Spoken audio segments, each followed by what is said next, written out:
Hello everybody, Cowbell here. We're going to be checking out an old game. It's about 10 years old now, I think is when they first released this. But we're going to be playing Lord of the Rings Online tonight.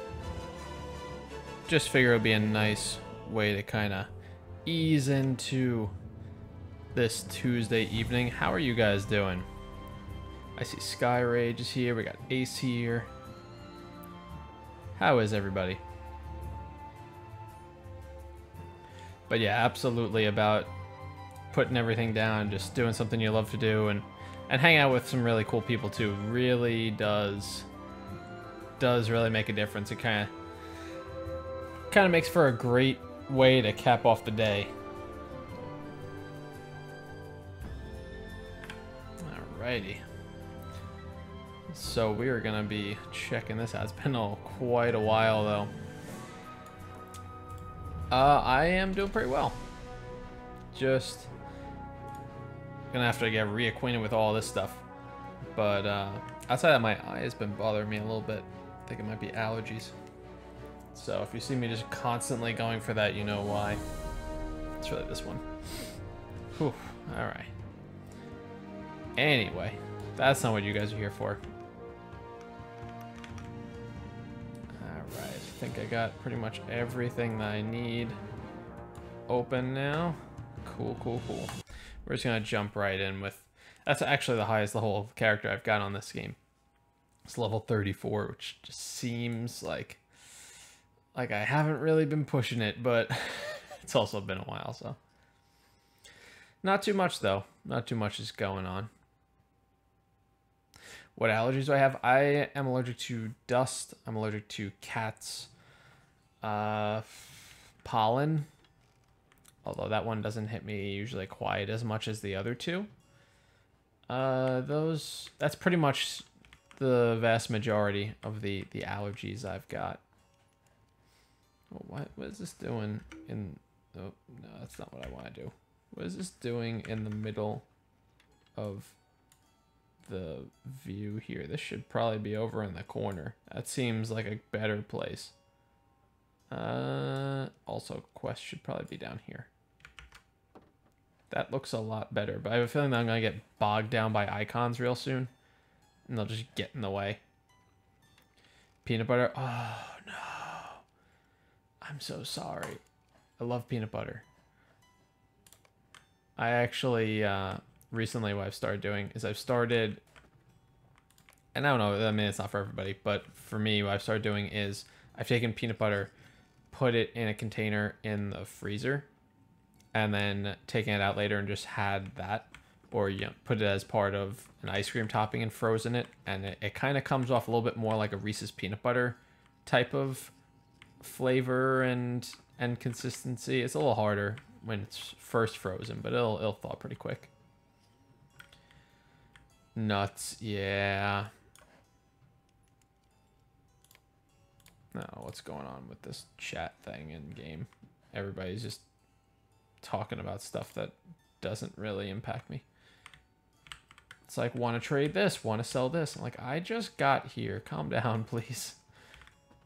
Let's see. Where salads are nuts and dust. I feel bad if you, brother. Nut and egg allergy. Oh no, eggs are another one that I love. Oh, I'm so sorry for you guys.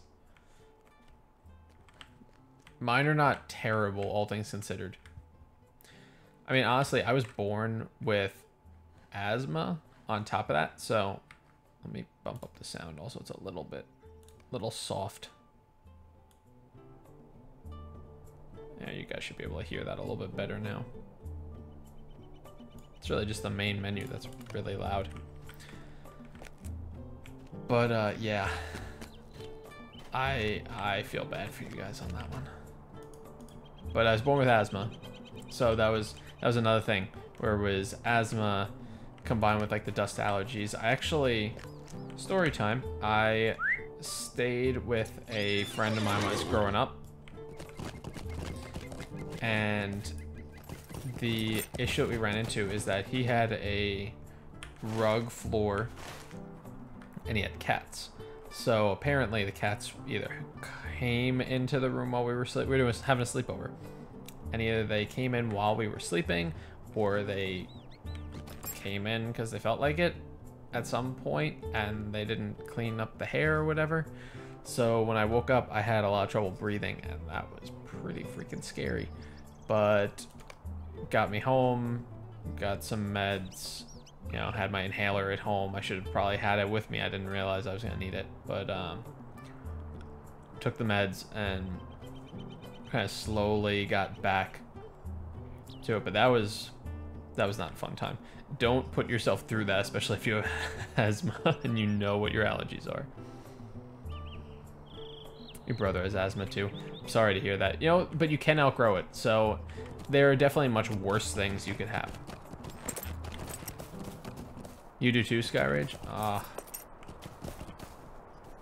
A lot of people actually do have asthma. It's not that uncommon. Lower that a little bit. No reason that has to be so much louder than everything else. What was I doing? Not inventory, but I might as well have that open anyway.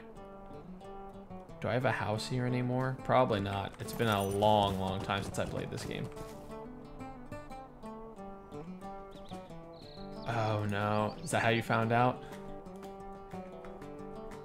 Also, sorry for continuously going into these settings. I'm just noticing that it seems to have some sort of voice chat thing active. I really don't want to have that on chat, maybe. Not exactly. Voice audio. That's actually one really, there we go. That's one really cool function about this game with their options menu. They have a search box, so you can type anything and it'll tell you any of the options that have that in it and any of the categories that have that in it. So you can kind of just find something at a glance. That's really, really handy. I think more games should do that. Couldn't breathe. Oh, I have to leave and go to sleep. It's 1:43 a.m. Oh, yeah. No worries, Ace. Thank you for coming out, though. I know it's kind of late for you guys. But I do appreciate you coming out tonight. And we'll see you next time. Hopefully soon, once everything settles down, I'll start to do some more in the daytime on weekends, which will be a little bit better for you guys over on the EU.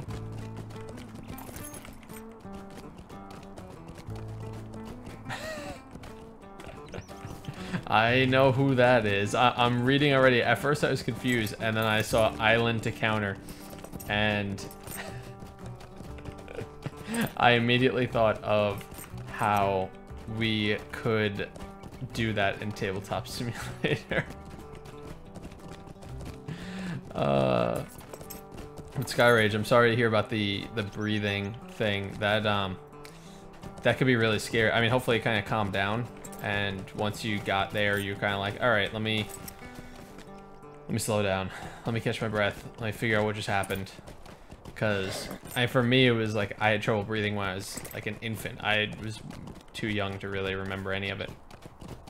And my parents took me to the hospital because they were terrified, and they found out that I had asthma, and that was kind of like the rest was history type of deal at that point. Do I want the Grim Reaver? That's a funny name. Use an island to counter stuff. Countered. That will live in infamy, my friend. I'm actually gonna leave this housing development, and then I'm gonna pick a house that is some sort of deluxe house, because there are larger houses that have more decoration slots and more storage and rooms and all sorts of stuff. So I want to get one of those personally. Oh, they got one right by the entrance, but it looks kind of small. It did. All right, that's a good, at least that you were able to work that out, because that can be really, really scary. Over here, I think I gotta go. Or actually, it's Better now that I have an emergency inhaler to carry. Yeah. Can I help you find something, friend? Could he? I don't know, maybe. That's kind of true too. The light is how you go everywhere in this game. Bar tunnel. Well, that's certainly a name, all right. Ooh, I didn't realize how much more expensive the deluxe houses were. Ooh. All right, well, it is what it is. It's a trap. Use the boost to chase. I'm just gonna start mixing everything that's space-based together. Bears beats Battlestar Galactica. So the housing in this game, it's instance-based, so they have all of these. They just start a new one if they need more housing or anything like that. And it's all like pretty much the same area in general. You go through that gate and you can choose which neighborhood you're going into. But yeah, it's all instanced. So we just need to figure out where we want to go. I'm just looking through to try and find ones that have a bunch of deluxe houses so we can kind of look through them and see what we like the most. Whoa. Is that? Oh, it's a kinship house. So kinships are like guilds, which you obviously have to have one of those to get one of these houses. Does my guy actually even have a kinship? I don't remember any of these hotkeys. I don't remember anything about anything. Did somebody say something about me? I don't know nothing about nothing. No, I don't. Okay, fair enough. 7.7. That might be a good one. This might be a good one too. I'm just curious to see, will they have different images for the other deluxe houses that aren't quite so fancy? No, it's all the same. Everything's the same. They're not helping me learn anything about this. So you can actually tour these houses, which I will be doing. I'm just gonna pick a neighborhood. Lodge Hall. Sure, we'll go here. Pleasant Street. Brookbank and Harrow Road. Let's try this one. Let's check this out. So we could get this house. Looks small from the outside. How's the landscape? Well, I mean, there's a river here. I guess you could do fishing. I don't know. I assume you could do fishing there. And then what do we have back here? And we kind of have like this whole plot, and then you hit the other one. This is probably the other one that I was looking at. I kind of like the high ground, honestly. I'll probably just get this one here. Because everybody needs a home. Actually, I really just like to have shared storage. That's one thing that you can use it for. You can put stuff in a chest here and then have another character and go and pull stuff out.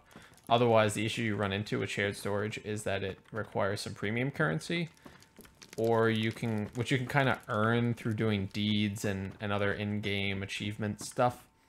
But it's going to take a bit of time before you can get at it, unless you're willing to pay money. So, and Soviet middle fish go fishing for you. Oh, no. Maybe we're better off not being near the water then. Well, we'll take it, I guess. Has a pretty decent view. It's mine now. We just bought it. So yes, this is just telling you about how this stuff all works. You can pay upkeep. You have to pay upkeep every week, but you can pay it up front.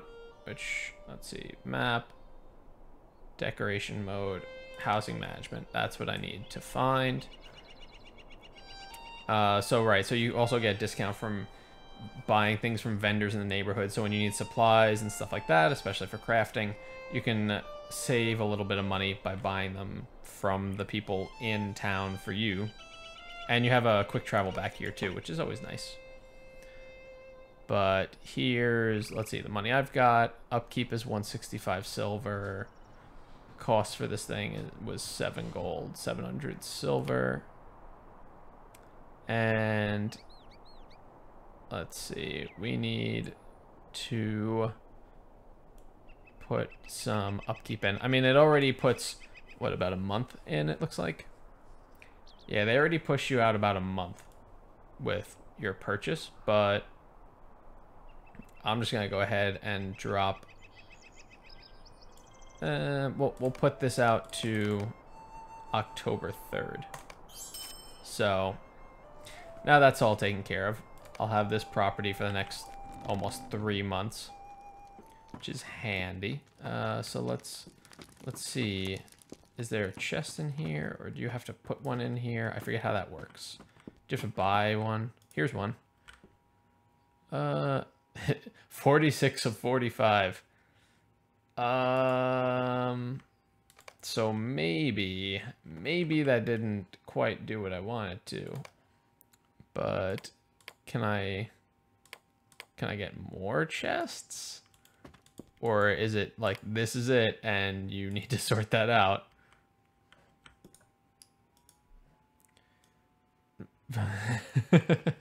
I probably should have done an environmental review. Next time, remind me to hire you for that, because that was very short-sighted on my part. I was not being very responsible. Needed to have an inspection of the property and also make sure that there was nothing wrong with that, because who knows what they have with the floors. They could be water damage. I really should have thought this one through, but apparently I didn't quite get around to that. It's really rather sad. We are going to take out as many decorations as it'll let us, though. And then decoration mode activate. Okay, so you can see all the nooks that we have here to work with.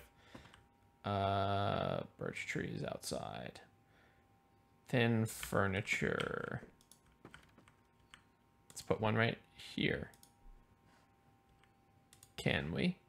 Can we do this thing? Yeah, there it is. So you can actually rotate it and send it off into outer space, apparently. Whee! That's right in the center, right? Well, I think I might put that a little closer anyway.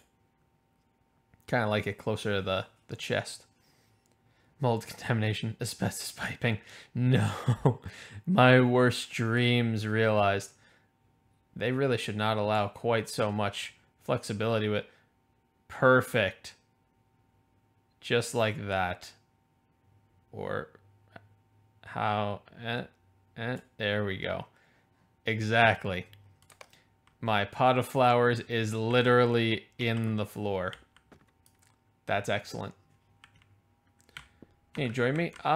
Another time, perhaps. Welcome to the stream, by the way. I'm pretty much just fiddling around, trying to get a feel for the game again. I haven't played it in easily over a year. So right now I'm just kind of wandering and setting up the house that I just picked up again, and maybe doing some skirmishes. I don't know. I'm not sure what I'm going to do yet. But also depends on what server you're on too. So that you'll have to get back to me with. Large wall. Sure. I think it makes the most sense if we just turn this around like that, and then maybe like one of these. That seems the most logical way to place a dresser. So I think we should, you know what, actually it's really probably too far into the center of the room. We probably want to push into the corner like this, because that would really just make it almost impossible to do anything with. So I think that's about right. That looks pretty good right there. What else do we have? Birch tree, 2 birch trees. All right, and then we got some more stuff in here. At least we'll clear out some of the things in here, because that could be a little bit burdensome. I need to check. I think it was like Landreval or something like that. I forget exactly what the name is though. All right, you take your music back. Fine. I didn't want it anyway. I need to figure out how to actually use that though. So you can actually place things in settings that's not really geared towards. I'm trying to find one that'll let me actually do it. Maybe like the small furniture. No, not with the flowers. But there are some where you could put something that's smaller into a larger spot, or at least that's the way it used to be. And it was more of like, well, if that's how you want to spend your space, go for it. There we go. I just want, like, why isn't this working? I'm okay with leaving that one where it is.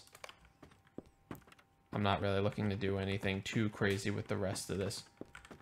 I'll trust their judgment for a little bit. Just throw flowers everywhere. My guy does farm quite a bit, so... Alright, how many of these did I have?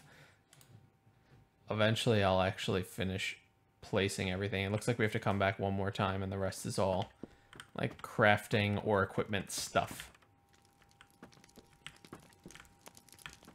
Someone in game chat is offering their life for free. Your life is worth way more than that, man. Don't give it away like that. Why you gotta be like that? Yeah, perfect. Actually, you know what? Hang on. I got an idea. Do I have Discord? I do have Discord. Actually, there is a link in the description below.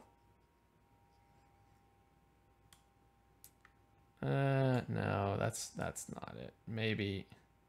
Yeah, that seems about right. I don't see what looks so strange about that. You just trying to spruce up the place a little, and I think it's pretty reasonable of me to do. Yeah, we'll put another one down here, sure. Sure. Okay, and then small woven. What is this? A small floor.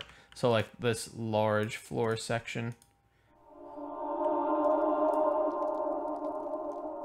I did not mean to do that. But you can see that it'll actually let me put the small rug down here, even though it's a large floor section, if that's what I want to do with it. But I'm going to opt for right here. Right by the entrance. Ambient music. Oh, that's why you need to bring the music. So I have to go and get it and bring it over there. Because it is rather stale in here without the music. So let's fix that. Here. Take that. I don't think I have any other surface things or floors or anything like that, so we're gonna leave that alone.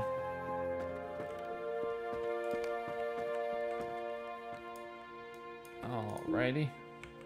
I know it does nothing. I'm clicking on the chest. Birch trees will go outside, so I'm not too worried about that. Everything else, let's just put away some random stuff that I'm carrying, because I don't need this. And I just realized that might be a little bit loud for you guys, so I'm sorry about that. I just tried to drop the volume on that. I just have these like random gift boxes, like 1 year, 2 year. Here are all these birthdays you weren't here for. Remember that time when you didn't be here for all of this time? I remember it like it was last year and the year before that. Here, take all of these things. I'm not really interested in carrying them. The rest... Is it maps to the party tree? I have like maps for days apparently. And then I have a lot of scholar stuff, which is good because we can get some crafting done with that. Banner that's going outside. 4 year, 3 year gift box. Yep. I remember all those times you didn't do things in this game. Whoa. High volume. Cloak of Many Worlds. Hooded Cloak of Many Worlds. Just take them. I don't really need them right now. And we're gonna get out of here, actually. Get on Discord. Another time, I'm not gonna jump on Discord in the middle of the stream. Thank you, though, for checking it out. I'll definitely be chatting there after everything is over. Take all my... Shut up and take my money. Why am I running on foot, by the way? Also, why am I even traveling at all? I could probably just quick travel out of here somewhere pretty easily. Where, I don't know. Oh, that's right. I need to get rid of some of these other things that I'm carrying. Like the old birch tree here. Was that toggle decoration mode? Oh, for a different place. That's why it won't let me. It's like, you can't do that, silly. Stop trying to play with their stuff. Small yard. We'll put this up. And we'll put this. What was this one again? Banner of Many Worlds. Yeah, sure. That's actually probably the way I would want to place that in general. So that works. Now we at least have a little bit of room. Sort all the things. And then we are gonna probably just get out of here. Let's see, where do I have waypoints to? Just go to the camp, the last camp we had. I'm sure that's something that was important that we were doing the last time we played. Forever ago. But, so my guy is from the Hunter class. One of the things about that is that they have a lot of traveling skills. So normally you have, you know, like your milestone skill, and you can quick travel to like one location, and that's great and all and helpful, but at the same time you're limited by that one. You have a cooldown for it, so it kind of minimizes your ability to really travel around easily. Whereas you can see this like entire quick bar is basically quick travel stuff. I've got my regular milestone that everybody has. This is back to the house that we just got. This one gets their rally points all over the place, so if you get downed and defeated, then you go back to a respawn, you'll go over there. So this will just get me out of a tight spot and send me to the nearest one, and that has a half-hour cooldown. Let's see, this is an hour for the house, an hour for the milestone. Whatever camp, you can bind to a camp, and this will send you over to one of those. But then you also have these other ones where you can take other members, you can take party members with you to different places, like towns mostly. So like Michael Delving and Thorin's Hall and Oscar Ruth, and like all of these different I could just take people to all of these places, and they don't have to have any of those travel skills or have been there or anything. So there are a lot of nice utility skills as the hunter. I don't remember how to do this, so we're just gonna start firing arrows at him as soon as we get close enough. Hi, friend. He also looks like he will be a bit easy for us. Yeah. But we did get some things. So it looks like there's an auto loot also, which is very handy. I couldn't remember if that was the case. Can I literally move and fire? Because that seems like it will make kiting way too easy. And I think I can. Oh, hi, friend. I love how he's like pointing off on the side. He's like, and the guy dies in front of him. I just think that's ridiculous. That's absurd. Oh, an archer. Someone who can actually shoot at me. I like it. But he did not. Not nearly as much. So you're getting reputation. There are tons of factions that have different reputations, and they'll be more willing to work with you for stuff, you know, whether it's selling you certain things or giving you discounts.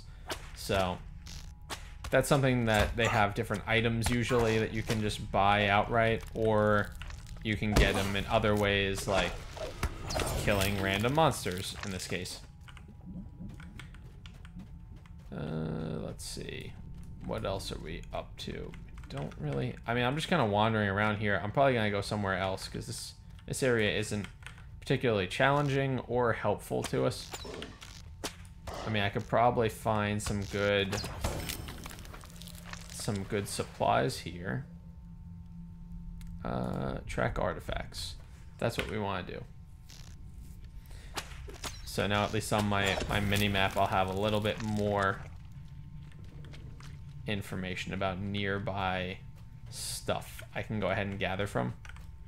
I could use that towards crafting, and the scholar makes some interesting things like dyes, or for the hunter classes they have different oils they can apply to their arrows, and they last for a certain amount of time. So the scholar can make those, and they either they add like a fire damage, change your damage to fire for a little while, or there's one for light damage, which I think was good against trolls in particular.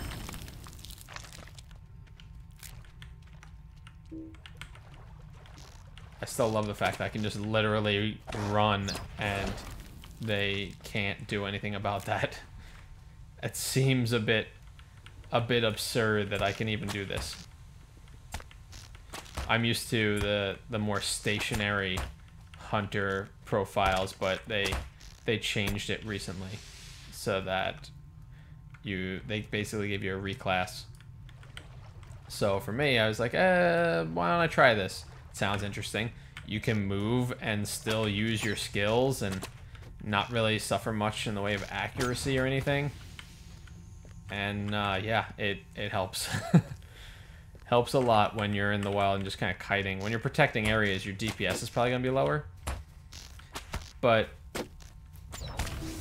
I feel like this makes up for it in general. If you have any room where you don't have to sit and protect something, you can kind of just tear apart an army. How'd you like that fall animation of just the like...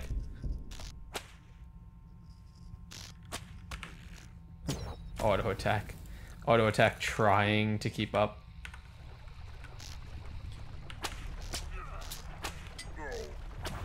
Yeah, nope. It's not even like close half the time. So this is what actually happens. Good example. So what happens when you fill up your inventory. The new things that come in have an hour before they disappear, but you can literally go somewhere else and pick it up anywhere as long as it's within that hour. So I could go to a town and sell a bunch of other stuff and then turn around and be like, and now I'm going to add this to my inventory, even though I'm not there anymore and couldn't pick it up there. It's like a temporary bag, which you could fill up with up to 50 different item types over the course of that hour, as long as you can actually accumulate them. So that's pretty handy, in that you don't have to worry about losing stuff or sitting there fighting with inventory half the time. You have plenty of options. And that being said, I believe, I want to look at the map real quick, but I believe what I'm going to do, kind of hoping to head over to this way. So right now we are probably, yeah, we're down here. So we're just going to keep heading north for a sec, and we're going to head for the road and head over into, I think the Troll Shaws are to the east, which is actually a really beautiful area if you haven't seen it. It's definitely a lot nicer than this. I can promise you that much. Alright. Really looking forward to getting out of the bog, actually. Nobody likes the bog. Not even the bog likes the bog. At least they're still giving me experience. I wasn't really expecting that they would, given how I'm a decent amount higher level than they are. And I could really dodge a lot of these things if I wanted to and just not go near them, but I mean, I see them on the mini map. I'm just kind of running through them anyway. Like, it's fine. They're not gonna do anything. So usually do that on my select time. Not what's going on, Ken. Yeah, whoop. Ow, my everything hurts. Honestly, I haven't played this in about a year, so I was just kind of like, let's just go to where my camp setup was and see what we can figure out. But welcome to the stream, Cheshire. Thanks for coming by. How you doing?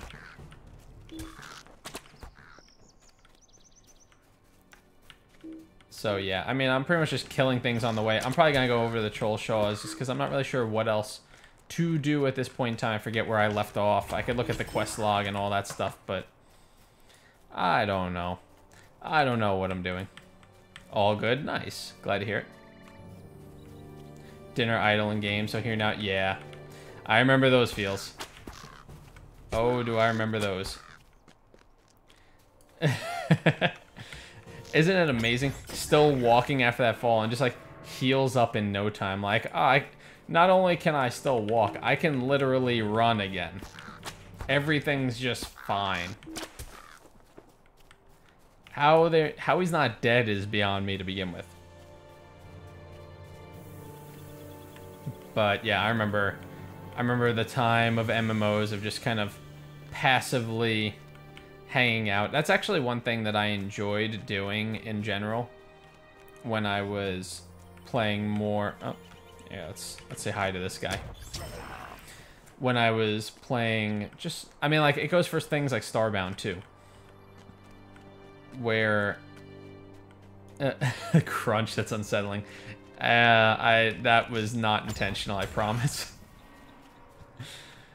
For me, it was mostly that, you know, I really enjoy those kind of moments of just, well, let's just kind of relax and like having, like, I liked having a personal space like houses or like guild halls in Guild Wars 2. I love those the spaceships that you have in Starbound, all that sort of stuff. I love that sort of environment that you can have that in games. But that is not always easy to get in some games like Guild Wars 2. The guild halls are not exactly easy to get or to upgrade. But, and Nico, how's it going? I'm sorry, I'll ask how you're doing and get on that in a second. But yeah, it's always been fun for me finding areas where it's like, we can just kind of relax here and hang out and have a good time. We don't have to be constantly like out in the wild or watching to make sure we're not attacked or anything like that. So I like stuff like this. But Nico, how are you doing? Welcome to the channel. Good to have you here. Hope you don't mind me just kind of figuring out my way back in the game again, because I haven't played in a long time. Even if you look at my inventory here, the inventory tells you all of the story you need to know. 1 year gift box, 2 year gift box, 3 year gift box, and the 4 year gift box. So all of these things are very clearly like, you haven't been here in a while, have you? Oh, okay. Yeah, sure. I'll just add to the tracker, because why not? I'm glad you're cool with it. I do try to respond to everybody. Might you spare a moment of your time? Which can be difficult, but Quest Arc is intended for a full fellowship for level 35. Well, that seems like a bad idea then. I could pick it up and not do it now. I guess we could do that. What do you have? Spare a moment of your time? Find the elves marker. See, now actually one of the things that I made a grave mistake on that last one. What you should actually do, if from my experience, is that reading the quest text actually does help a bit, because they kind of will give you hints as to certain things, like, oh, you know, if you go east and then south, you'll find this marker that we've got. And meanwhile, you look at the next objective and it's like, find the elves marker, and you're like, I mean, maybe there's a mini-map arrow that'll just send me where I need to go, but usually it's more like it's in this area somewhere, and then you kind of have to look around for it. So reading this quest text can actually help a bit. What server do I play? I need to check that, actually. I think it's Landroval or something like that. Is that a server? A lot of grinding in this game. There is a bit of grinding. I am not gonna lie about that, but at the same time, it depends on... like, there's a lot of quests also. So there are a lot of things to keep it fresh, as opposed to, like, go out here and just, you know, just wander around and kill things. And they have skirmishes. They have certain things that, like, boost your level to max level, and you could do, like, Battle at Helm's Deep stuff. They have some expansions that... I know there was a new one recently that I haven't looked into yet, but they did have a quad pack where they had 4 of their older expansions. I found it on sale at one point. It was like maybe $10 for the 4 of them. So that was handy. You can earn with... We were talking about deeds before and deeding. That's what these guys over here would be, for instance. Like the... defeat the Craven in the Lone Lands things. You get different turbine points. They might change the names of it now. It might be like LOTRO points or something. But you get these points, and you can buy certain things in the store with those points, or you can pay cash to get those things. Depends on how you want to do it. So much people play for the RP. Yeah, there is a lot of RP in here. That you'll find pretty much, if you wander around and leave the right chat channels open, you'll find people role-playing. And I always thought that was cool, because it usually adds this environment of, like, it's like another layer of, now we've got more people kind of trying to build on this world and immerse people, and I always thought that was cool.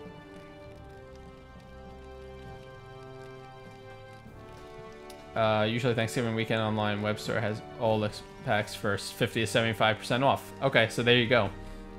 What pack in Christmas is that? Is there $9 about? That's very believable, because I remember when I saw the sale, I was like, and I didn't get to go through most of the quad pack content. So there's a lot that I still haven't done that I have technically purchased.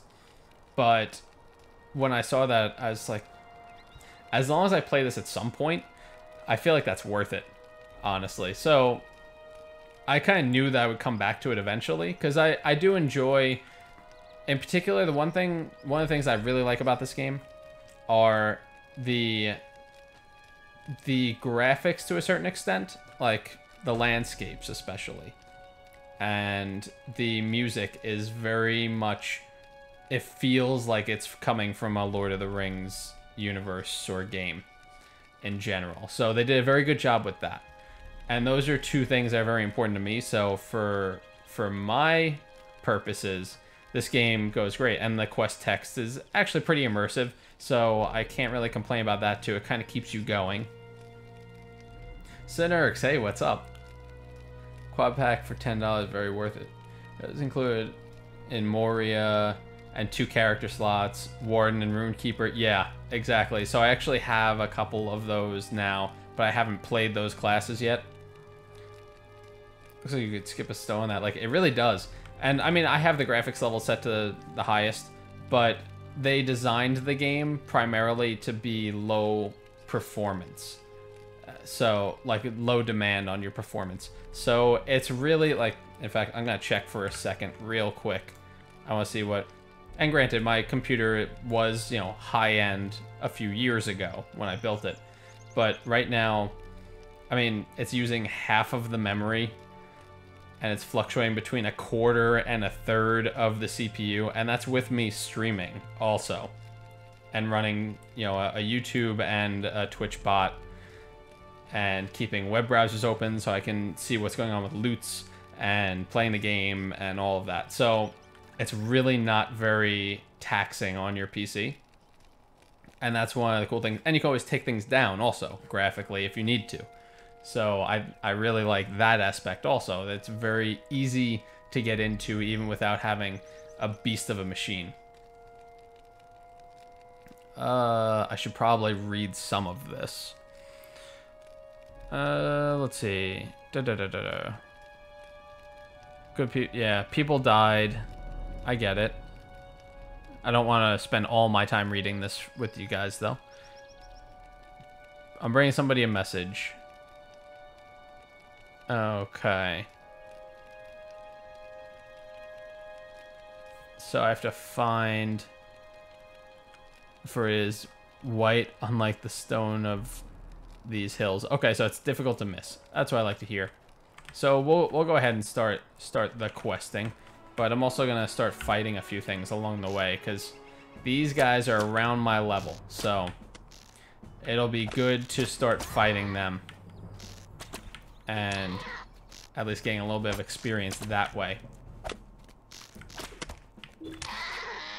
What happened? Why was there a quest marker over him? Is it too late? Is it too late for me to apologize? Can I select it, please? There we go. Oh, these guys are infesting the South Trollshaws. You know this because you just killed one of them. I love it. Yeah, just kill some of them. The elves will like it. I can do that. They should... Okay, they did count the other one. I was like, they should count the one I already killed. Because that definitely just happened. So these trees actually do provide a line of sight block, which is important if you're fighting someone who's ranged and you have an environment that you can navigate around like that in. He dug over there, but I don't know what's going to happen. Oh. He just kind of takes advantage of the fact that he can move very quickly like that. All right, then. Well, that's fine. We're going to have some things that we're going to need to sell at some point. But for now, we're just going to kind of take care of the quest. We'll thin out this population here. There we go. Just need to give him a little arrow to the face. That's not so much, is it? Whoa, charge. Okay. Oh, he evaded that. I still love how he just shoots off into the distance and hits things anyway. It's like, no, you're supposed to face them when you shoot at... Ah, God, never mind. Oh, wow. One-shotted. Okay. We'll take that. Bunch of raspberries. I can't even carry these things. I got all this junk I need to get rid of. And these also, the trophy type items here, you'll notice that you could sell them for a decent chunk of change. Or certain, they're tasks, they're called. And certain people will give you, you know, reputation for turning in a handful of them. And they'll give you a little coin. But usually not as much as if you just sell it outright. Unless they change that. And he should be dead in a second. Oh, I'm gonna get a quest from him too. Kill all of these things, because they are all over here too. I'm noticing a theme. You seem to have a problem with lots of things. Couldn't help but notice. Oh, that was a nice creepy sound. Alright, so that one's done. But, I mean, eventually what I'm hoping is that... I need to actually check what... Because they have the regular quest like this. And they have what they call the epic quest line. And those are more like what you expect for a Lord of the Rings game. It's, you know, following the Fellowship sort of stuff and stuff dealing with them and instanced quests and things more along those lines. Murderous Fiend. I am I am killing all the things. That target is already dead. Thanks for telling me, game. Pair of boars. Just kill the boars. You know what? We're gonna kill everything. If it lives here, it shouldn't anymore. Because that's what the elves want. Just kill everything. Trust me, they'll be happy that you're murdering all of the wildlife in their forest. They will thank you by the time that you're done with all this. Trust me.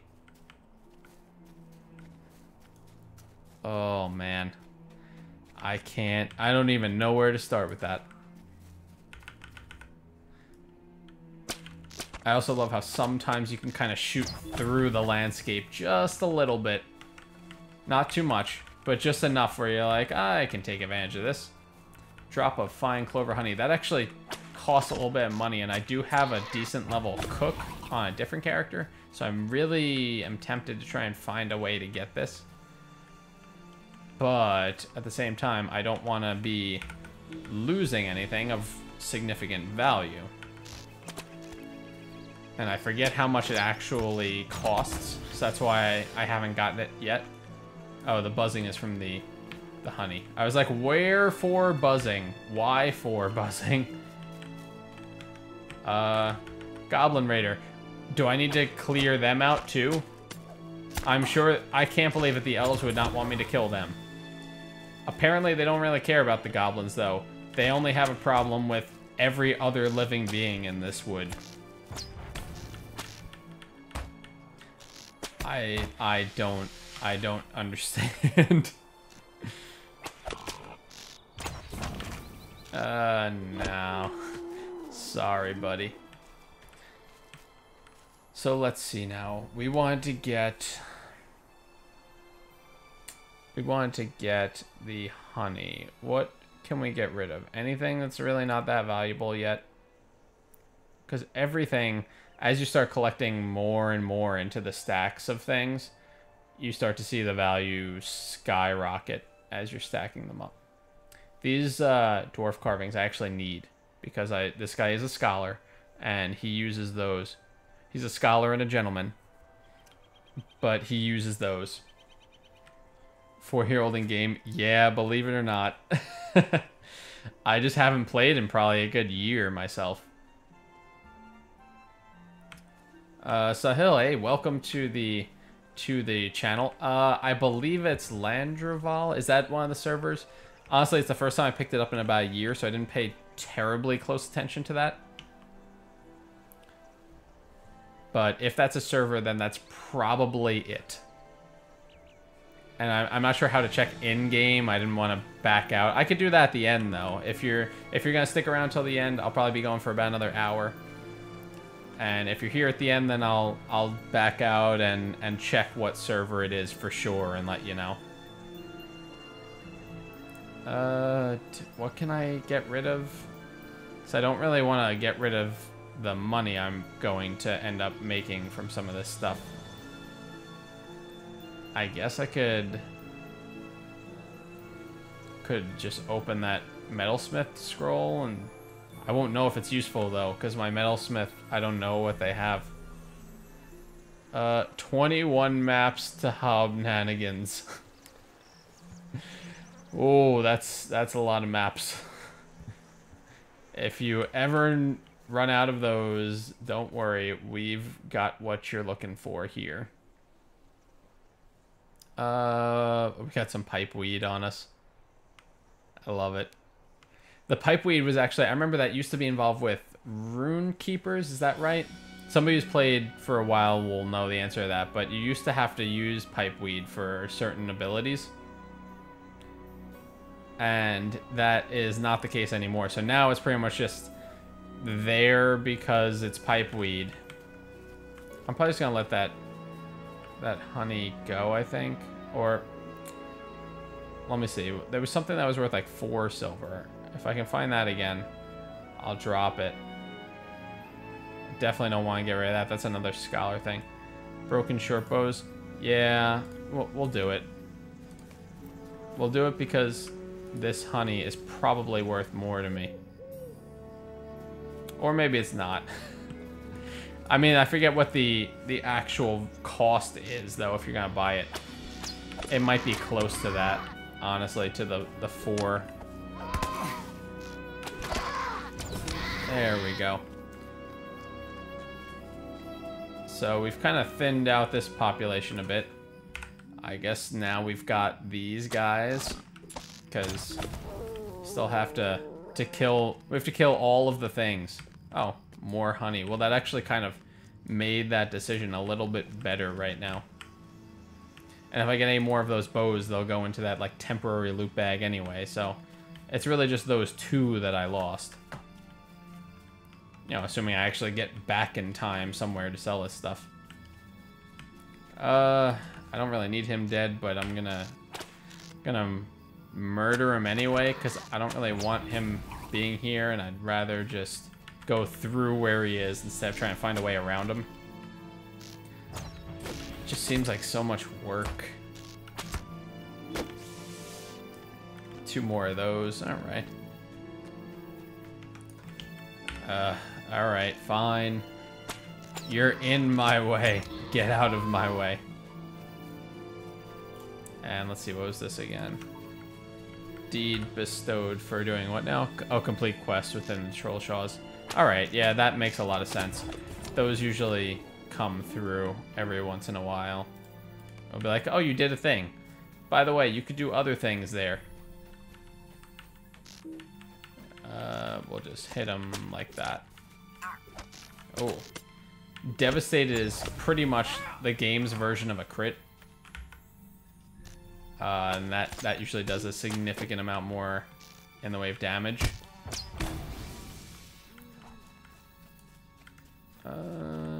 Let's see. Do I have... I might as well... Oh, I have to stand still to use focus. That's fine. I really might as well be focusing all these times, because we're not gonna be losing any of it from moving, so we're probably just better off doing that every time, and then at least we'll have the focus and we can throw down some heavier skills. Focus is the hunter resource for combat, and it's basically used in the sense of, you can see it, like I have 3 of these, so I use this skill number 2, and it costs 3 focus. But you can hit pretty heavily with different abilities. Some of them cost like 6, I think, for Heart Seeker, I believe it is, and that thing packs a punch. So you definitely can rack up some damage as a hunter if you have a lot of focus. And normally with a lot of the other skills, or a lot of the other sets of hunter abilities and stuff, or specs, that's what I meant to say, you'll end up losing it once you start moving, and it'll change how much, like, if you travel for, like, you could travel like up to like 3 seconds or whatever it is, and it'll only go down 1, but then if you're still moving at the end of that time, then it'll go down a second time. So you kind of run into that problem with a lot of the other skill sets, whereas with the one that I spec'd into, you can just kind of run around, and that's why it really pays for me to just focus before I go anywhere, and then just wander around. I'll be ready to fight. How long have I been playing this character? You know, I'm not sure off the top of my head. I would imagine, based on the gift boxes here, that probably about 4 years. But it's been a year since I played him at all, so hard for me to say. I never really played heavily, like I wasn't grinding for XP or anything like that. I pretty much just wanted to have a good time, and I liked doing crafting in general, so I typically veered towards that. Like, let me pull up my crafting, actually. So I'm up to Master. I'm working on Master for Scholar. Farmer, I'm up to Supreme. And I think this is actually my second time around with a Hunter on a server, because I think I had another one that was about the same level, but I think he was higher on farming. So But thank you. Thank you. I'm glad you guys enjoy it. You know, I never know with stuff like this. I can never tell if it's enjoyable to watch. So I definitely appreciate having feedback from you guys on that and knowing more about what you guys think is fun, what you enjoy. Because, I mean, I have a fun time playing, even if I'm just doing stuff like this and just kind of wandering around, grinding and chatting with you guys a little bit, you know, questing, whatever. Doing deeds.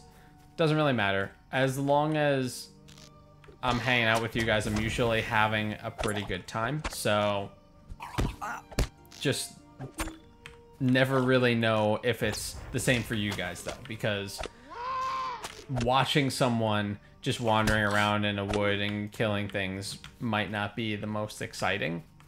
Depends on who you are, I guess. But I'm trying to at least talk about what happens and different aspects of the game, and hopefully, you know, whether if somebody's interested in it, hopefully they learn something new. Hopefully everybody has a little bit of fun along the way. They enjoy it, and maybe there will be some more people in the game. That would be cool. You know, I enjoy it, so you know, I'm hoping to get back in this. Star Wars The Old Republic was another one that I recently had been checking out again. I put that down again for a little bit in favor of this, but I can see myself going back to that. Guild Wars 2 was another one. I would probably still be playing Final Fantasy 14 if it wasn't for the monthly subscription for that. And I mean, it's not that I can't afford to subscribe for that game, but the issue that I run into is that the type of person I am, if I'm paying per month to play a game, then my general opinion on it is going to be, that means that I am paying for this time, and the more I get done in that time, the more I've actually gotten value out of that money that I paid to play this. So I run into that problem and that hole and trap very quickly of, well, I'll just have to try and spend as much time as humanly possible in this game, and that is never a good idea. So I tend to shy away now from games that have monthly subscriptions that require them for that reason. But like Eve was another one, but now they have the free-to-play stuff. So I've played Eve a little bit on the channel. I would probably consider doing that again some more. But what I'm actually looking for with Eve, at least, is getting to a point where now they have the skill extractor stuff, and you gain skill points passively as long as you queue up the skill. So from what I've heard, you can actually make a profit by simply training the skills, extracting the skill points, and then selling it to somebody else in the market, because people are impatient. They want to level up their characters quicker. So for me, I really want to get to the point where I can afford the first skill extractor and afford to put it on the market. And then after that, I should be able to kind of just supplement my income passively. Even if I'm not really actively playing, I can let my character kind of gain skills and then take them out and sell them to somebody else. And that's where I want to get with that game. This one, you don't really have that issue, but there's, you know, there's plenty of role playing going on. And it's just a really chill game. It's low on requirements, system requirements. It's got tons of, you know, epic moments that you remember from the movies and stuff like that.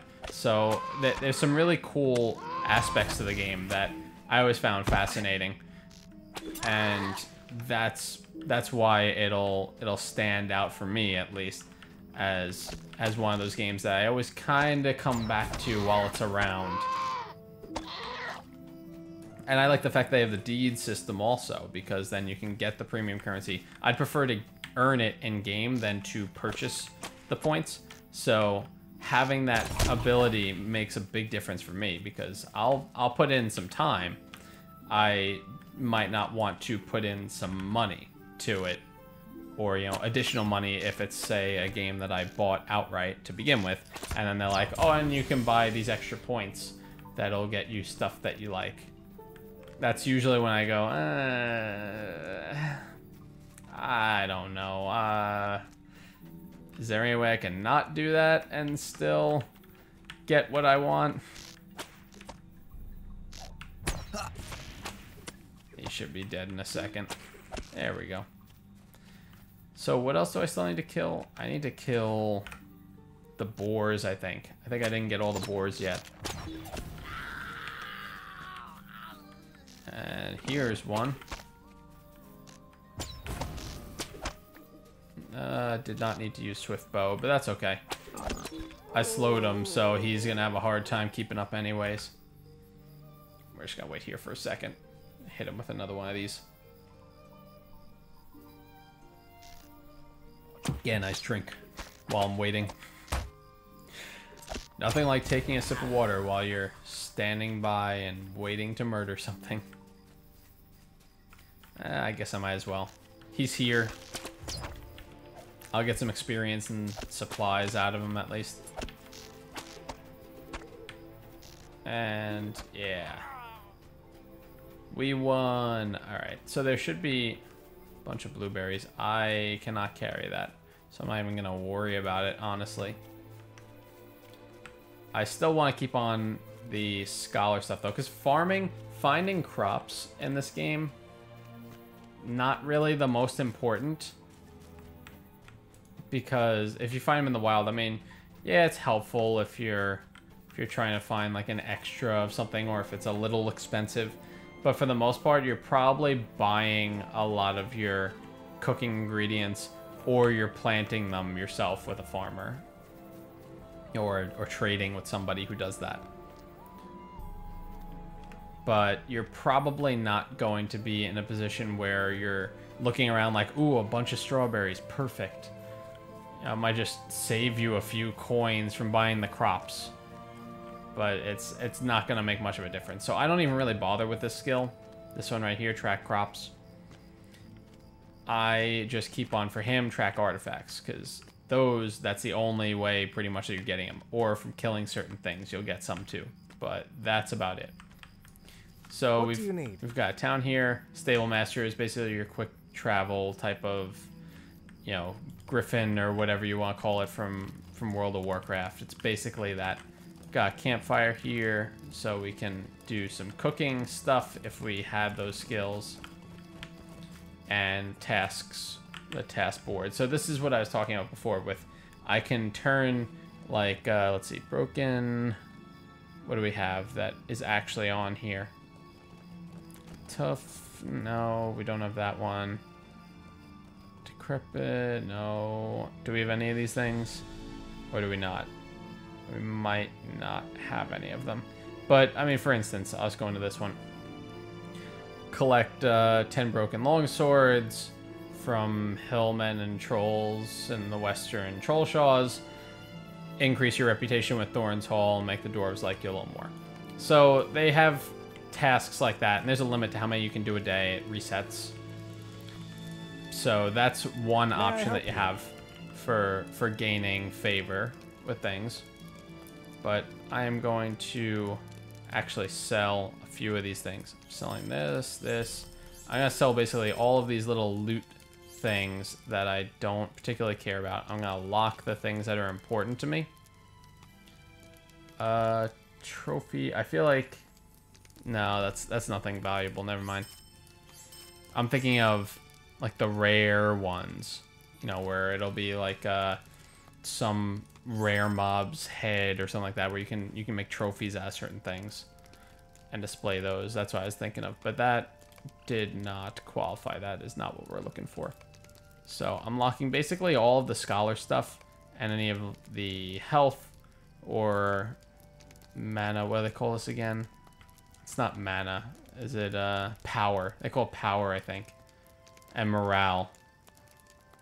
So it's not health either, which actually is kind of fascinating to a certain extent. There's a little bit of that attention to detail that I thought was pretty cool. Where in the case of, yeah, we'll repair everything, sure. Where in the case of this game, they call it morale for your health. And to build on that, they have certain aspects where, let's say, you're in an area where you're near some evil spirits or something like that, and they can have an ability that gives you a -1 to, you have like a hope stat, hope and despair type of thing, and you can actually see it over here. So when you have higher hope, then you get bonuses to your max morale, and you do extra damage, or like take less damage and stuff like that. Whereas when you start feeling with the dread on the negative side of things, you start to get some heavier penalties towards those similar stats. Maybe you do less damage, or you have less morale maximum. So there is, I like how they have that as a functionality, and it's not just like, oh, you're scared and deal with it. They actually have a retry quest. I was like, what is it saying there? They actually have something to build on that, and why it's not just morale. They have, you know, minstrels are healers basically, because they improve your morale once again.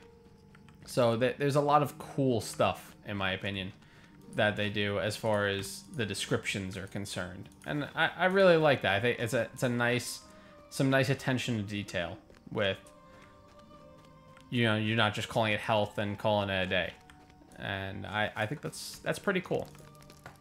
Is there aught which you need? Not really, but you need some of my stuff, so I could probably trade some of this with the tasks, but honestly, I'm just gonna get rid of it at this point. I kind of want to just move my goods and get some money for it at this point.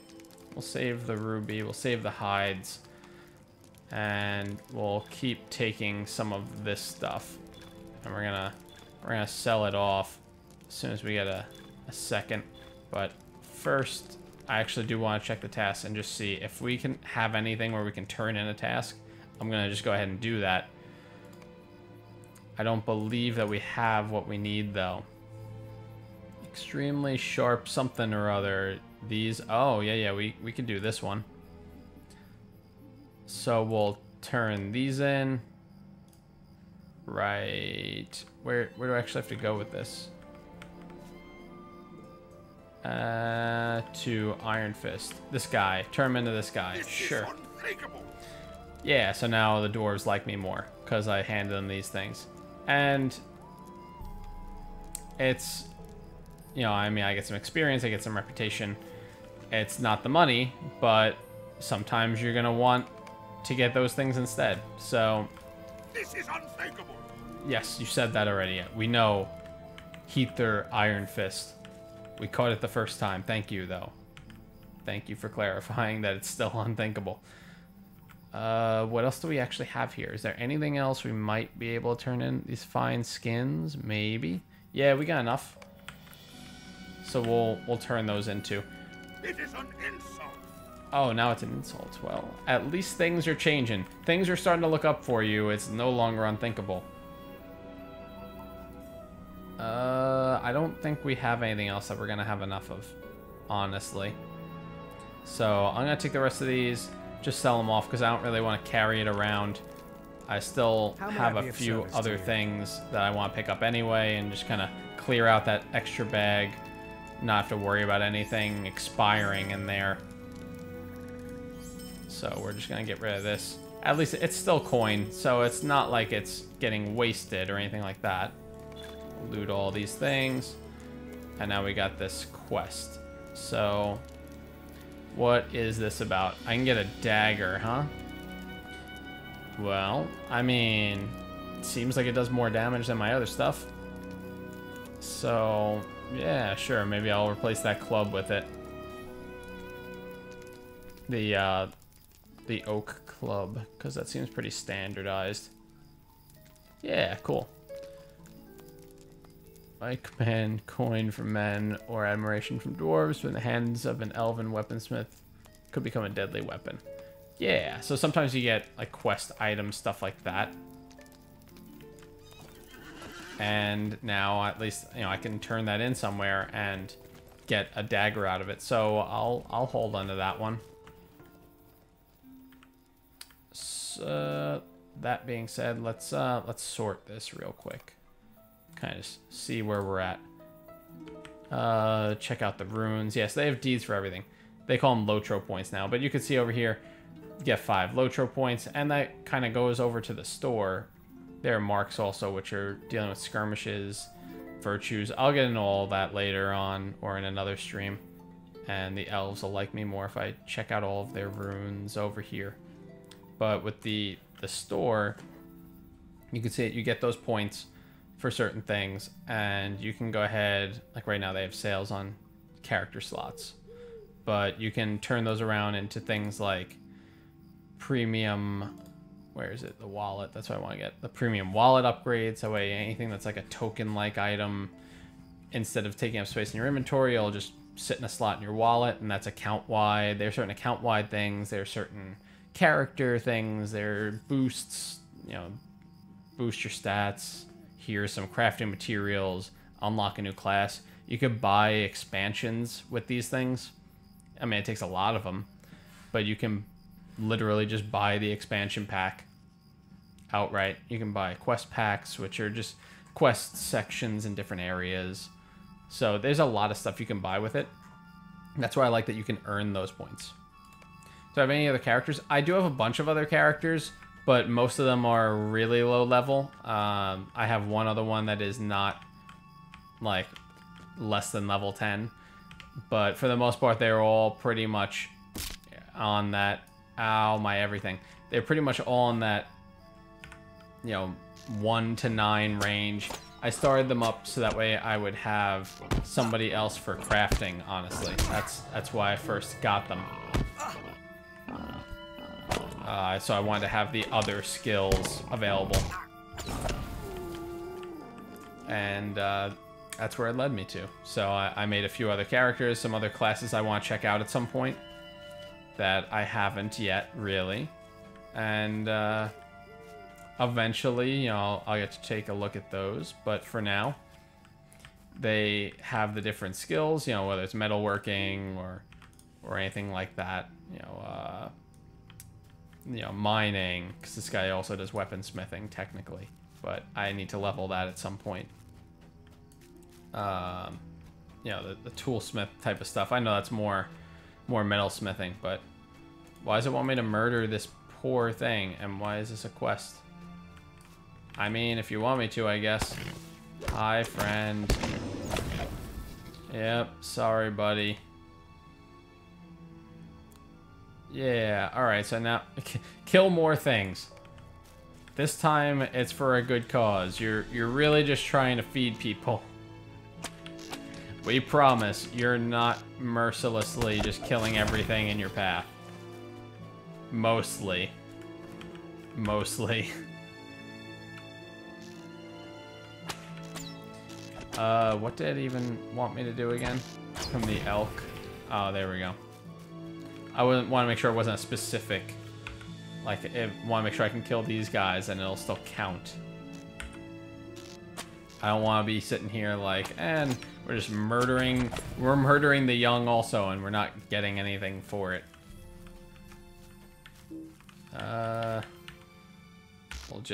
We'll just do this here. Sorry, buddy. It's nothing personal, I promise. I really do. I hope you can forgive me. Ooh, a tater. I mean, I might be throwing it out later because I wanted to rhyme something with that. But really, I might be throwing it out later because it's really not worth that much, actually. And I could just grow them easily enough if I ever wanted them. And no, and it actually does not take very long to grow crops in this game. So that's something, you know, it's not like for any of you who have played like Arcade, for instance. That's a game where you can have some crops where it's like, well, this is gonna take 18 hours to grow. And that's one of those things where you're like, that's okay. I don't really, no thanks. Not really feeling it. Am I doing all these? Where's the one where it was like, you should not do this without having everybody on your team? this one. I think I'm gonna abandon this. Reason being that I am out of quest slots, and I want to be able to keep this rolling and actually make the most of my time here. I'm sure there's some other ones I can get rid of, but for the time being, I'm just gonna dump that. I didn't have a fellowship anyway, and I don't know if I was going to be getting into one. Definitely not tonight, so rather than worry about that, I think it's just easier to do it this way. And yeah, did not really need swift bow, but that's okay. That's alright. What's an extra arrow to the face, right? He'll hardly notice. Okay. So, I mean, we'll kill those bats pretty easily. That won't take very long. And as you can see, he took damage even though he evaded. So evading is more of a like partial block than blocking would be considered, or something along those lines. Almost done with this one, and then we have a few bats. I think we still, did we get all the boar? We still got one of those left, I think. I believe we do have one of those left. Okay, that is, I just want to check. What is this for? Bats. That's the venison. That's finding the marker. Yeah, we need one more boar. Okay. Fair enough. That is worth noting. Should I kill the wolf? Probably. We don't need them around here anyway.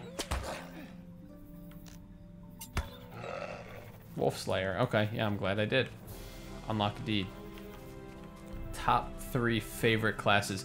You know, I really don't know enough about the different classes to answer that, but I do think that I feel like I would enjoy playing a minstrel at some point.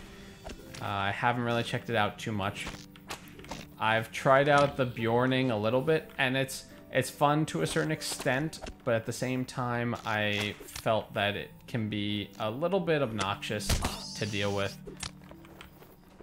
You know, you kind of run into situations where you run out of that energy, and then you're sitting there and you're like, I'm gonna have to attack you like a regular person again, and most of my skills aren't gonna work.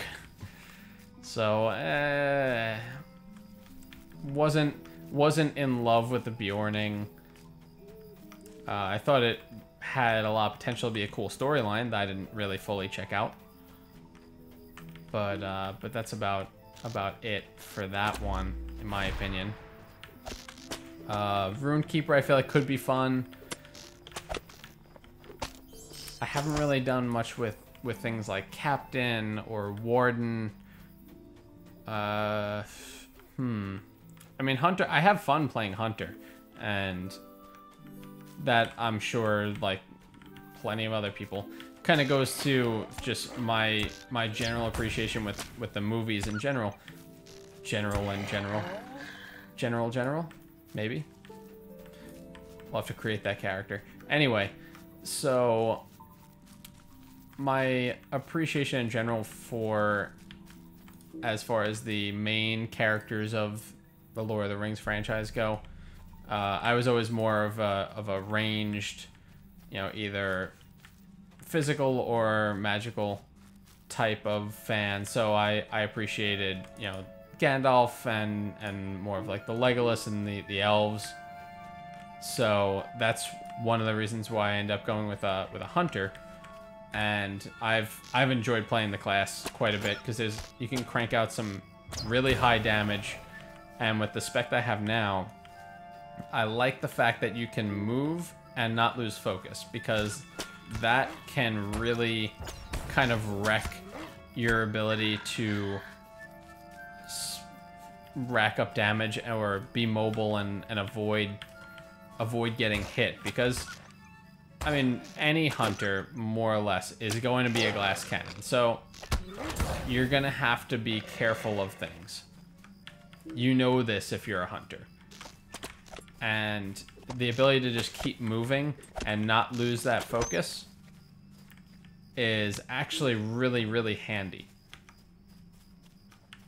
So right now, like, I'm keeping him on the strength stance mainly because I like cranking out the extra damage, but I mean, the extra damage helps, rather, but the main reason why I do it is because quick shot slows enemy movement speed. So now I can sit here and strafe my way around while they're moving slow and use one of my primary abilities in quick shot that doesn't really require very much and dance my way around them and still just keep racking up hits, racking up more focus, and preventing them from really getting anything accomplished. You know, if I'm going to tackle this intelligently, at least. So that's one of the things I really love about the Hunter class in particular. But I haven't played enough of many of the other classes to really get a good feel for them. I mean, like, even with this case, he was catching up to me, and then I just kind of backpedaled, strafed, and he wasn't able to really get much of anything going just because I slowed him down with quick shot. This 40% run speed decrease really allows me even to backpedal pretty effectively to escape from anybody pursuing. You know, and if they can remove that and prevent me from reapplying it, then I might have some issues where I'm gonna have to deal with some melee or dealing with some combat, and that's when you hope that you have some friends along or something that you can do, maybe lay down a trap, which I haven't looked into the traps too much. I'm sure I've got some of those that I could use in a pinch and just kind of prevent them from getting past somewhere and then continue laying into them with some arrows. But yeah, no, that's pretty much my general stance with the classes. I would like to check out more of them, but I also feel like there's so much I haven't played with the Hunter alone. You know, only hitting level 34. There's still plenty to go in this. I think they're up to like the 100 range now with levels. They got some pretty high levels. So there is a lot for me to check out still, and that's another reason why I haven't really focused on moving on to another class, since I know that there's a lot I still have to do, and I still enjoy playing the class when I come back to the game. Alright. We're kind of, hopefully, let's see, where am I again? I'm over here. I'm kind of hoping to make my way back, which is what I've been slowly doing. I wanted to make my way over so that way I could find one of those boars and just kind of finish that quest off, since I only have one I need to kill anyway. And it doesn't seem like... Ooh, now we're getting some interesting stuff. Let's see what we can do with this guy. But we'll hit him with the quick shot, and yeah, now I can't... I mean, the penetrating shot can really crank up some damage, but at the same time, he was slowed with that, and that really made a big difference. This is not a friend. I saw the quest marker and I ran over. It's like, ooh, friends. He's actually doing some pretty good damage, but penetrating shot should take care of him. So let's see, defeat some bears. Are they... Yeah, they're maddened by disease. So we'll just thin out them while we're up here anyway. And then we'll head back south again. But you can see that they're a little bit higher than me in terms of levels. They're level 37, these things. Probably you'll have, you know, a couple in that range, you know, 36s, 38s. But you can see that the name kind of tips you off a little bit, like every MMO pretty much. You check out the color of the name and you kind of have a pretty good idea of whether the thing is a higher level than you or not. And you have to be careful with the stuff that's really high level, because you can only do so much. Where's that tater? We're gonna get rid of that, I think. Get rid of this tater. And we're gonna grab the indigo plant, because I can use that for some dye later. But you have to be careful, because stuff that is too high, which happens a lot more easily than you'd think, you know, maybe like 5 levels higher or something like that, becomes incredibly hard to hit. So just because you think, oh, I can just outpace him, I'll hit him with my quick shot and then I'll wander around while he's slowed and everything will be fine. If the thing is high enough of a level, you're not going to hit him. And even if you do, you're probably not going to apply any sort of effects on him. Hi, friend. Bye, friend.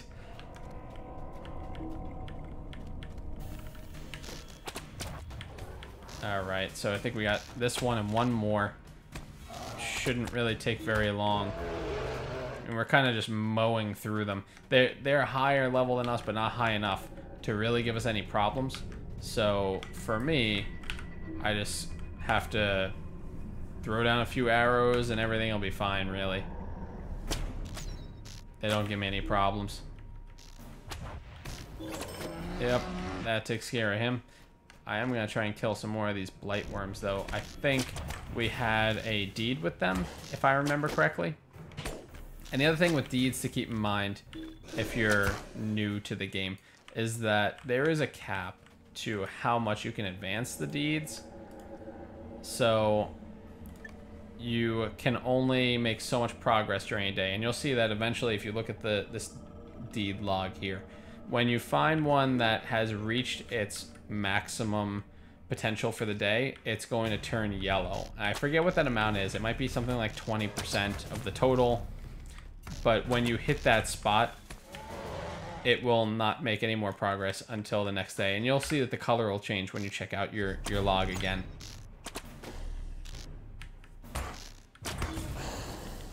So, yeah, you can see I'm tracking this. This is up to 4 now.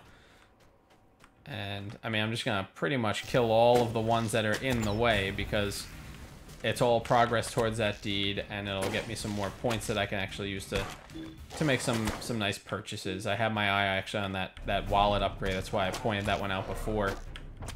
And I had thought I bought it previously, but I suppose I must not have. So I want to make sure that I get that because I frequently have inventory issues.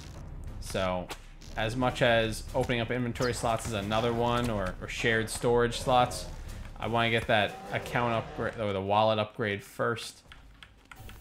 So for me, that's where my points are looking at for the time being. But you can see also one of my class quests here is to crit with my penetrating shot, and that's this one over here, my 2 skill. That's why another reason, in addition to the fact that it does a ton of damage, that I keep using it so much.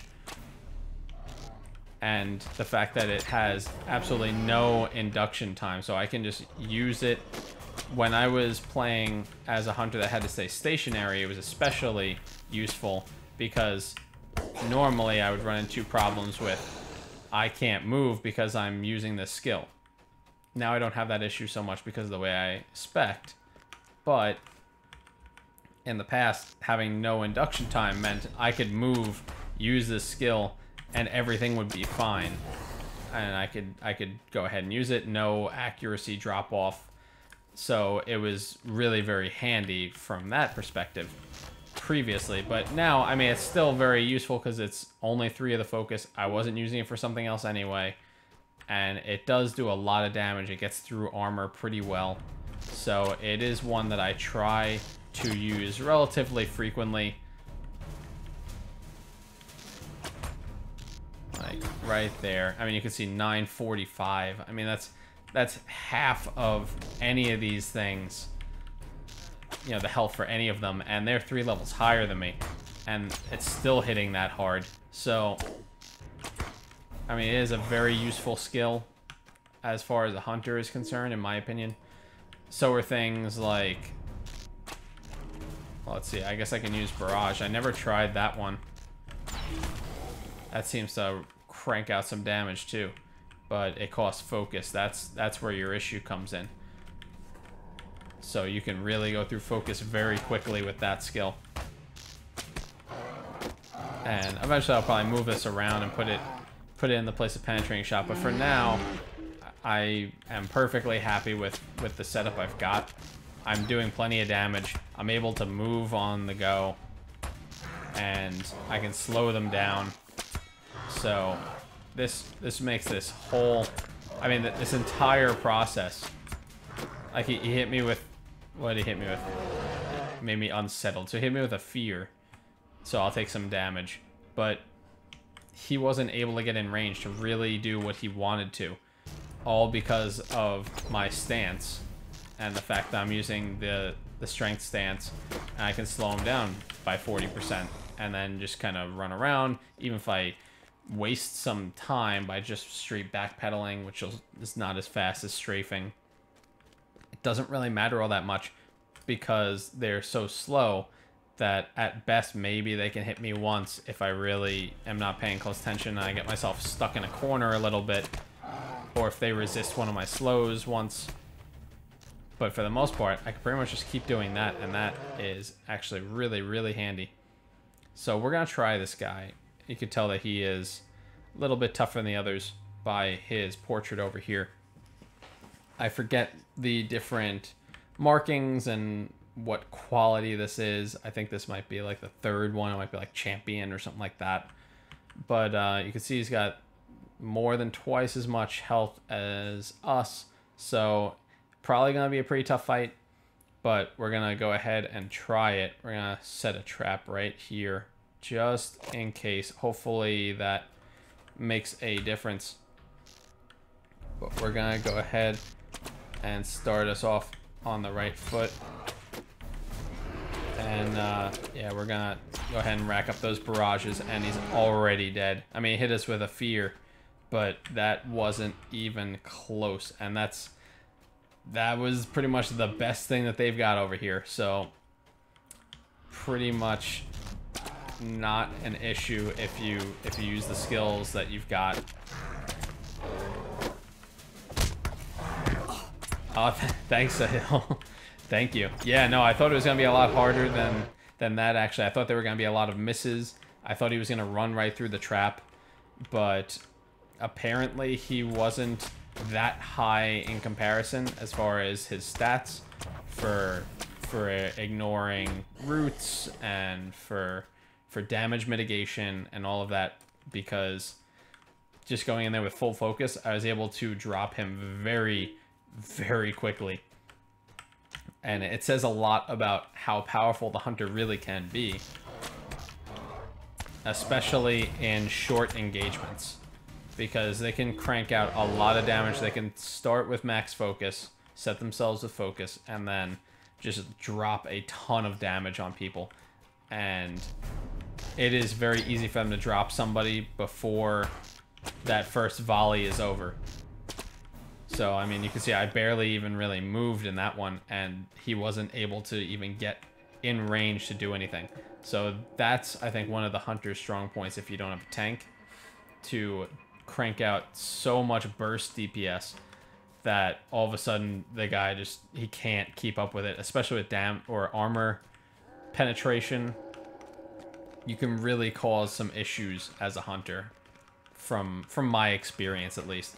And I'll probably run a skirmish just to kind of drive that point home a little bit more. Skirmishes, if you aren't familiar, are a way to get some different stats for or different currency, the marks. You can spend them on different things. But the skirmishes will be based on your level, and you can set them to be more difficult, less difficult, for greater, less rewards. You can do, it's all instanced. And I only have the 2 free ones, but you can do, you know, just the solo, you know, just you going in there. You can do a team of 2. You can do a team of, I think, 3 or 4, and then 6, I believe, is your top one as far as party size is concerned. And the more people there are, the more you're going to be dealing with, the more dangerous. I don't recall if that also means better gains, but they scale it based on the party and the difficulty and the levels of everybody. So it's a nice general way where you can kind of gain, you can pick up a lot of, you know, experience, you know, relevant level experience by just doing skirmishes, and you can get some marks for certain things. You can buy you know, rare recipes with it, you know, in my case, or you can get other equipment and supplies. You can get a bunch of different things with the currency that you get. And they also drop some of the champions in the area. They drop some fairly valuable stuff, but if you're wandering around and collecting stuff like this, where it's, you know, the 22 silver for these 4 ears that I've got, for instance, you could probably make more money just wandering in the wild and killing things and collecting the trophies and selling those off. But the skirmishes have some pretty cool stories, so I think that's pretty cool. You know, when you haven't done it a lot, let's say. Can I purge myself of the poison? Yes, I can. Stop with your poisons. I won't have it. So we got another quest now. I think we finished another one, so we should have room for this. Defeat these guys. Yep. Everybody's invading everywhere. Kill all the things. At least these things are undead, so I get why the elves really want them dead. Well, that's disease. That's gross, but that is quite a penalty on vitality, unfortunately. Oh well, it'll wear off. And those usually, they kind of go away when you're out of combat for a little while too, but otherwise they last for a bit. Rank do you think the hunter is in terms of damage compared to the other classes? It's hard for me to say because I haven't really played with them to compare the damage. But from my experience, some of the things I like about the hunter are that you've got plenty of ability to, you get your burst DPS and you have different abilities to change the damage type, which I think are very helpful too, because you'll run into things that are resistant. It's always the case. But for hunters, what you have is these two are your primary ways to get around that. So you have your fire oil and your light oil. And these are made by scholars, or you can buy simple versions that don't last as long from vendors. But basically, your range attacks temporarily deal either fire or light damage instead. So that can really kind of change the situation a little bit. And, you know, it also changes your skills a little bit too, where things now apply like a DOT burn, for instance, with the fire ones. I haven't used the light oil too much because I haven't had too many situations where I really needed to. But they definitely come in handy, and they really can rack up some more damage that way too. Not just from the DOTs, but it seems like they kind of hit a little harder when you're using the oils. Nick, hey, how you doing? No kidding. How's everything? So you have those, and then one of the other things that you have are these chants. And there's different ones. And what they basically do, like I have some minor ones active right now. Or on my quick bar, I should say. I'm not using them right now. But they do things like, you know, decrease the enemy's ranged skill damage mitigation, or, you know, decrease their ranged evade. So there's different chants that you can use that'll increase your abilities even a little more so. And that's pretty much the mainstay, I would say, of the hunter skills. I mean, you have things like traps in there too, so they can kind of harass and trap and run around people if you spec that way. And if you don't, then they can sit there and just unload on somebody. Like, I'll pull up my skill tree in a second just to show you some of the stuff that's there. Eating burritos like usual. Nice. I had tacos today. It was Taco Tuesday in the house. So, big thanks to Jillian for that. Let's not have the poison. How about that? I'm kind of looking for more of these skirmishers that we were trying to kill for the the repeatable quest over here, but I don't think I'm gonna find any down here. I'm gonna head back up this hill. But in the meantime, let's pull up the skills for a second. Where is it? I forget where everything is. Character panel. Kinda. I could find it through here. Skills.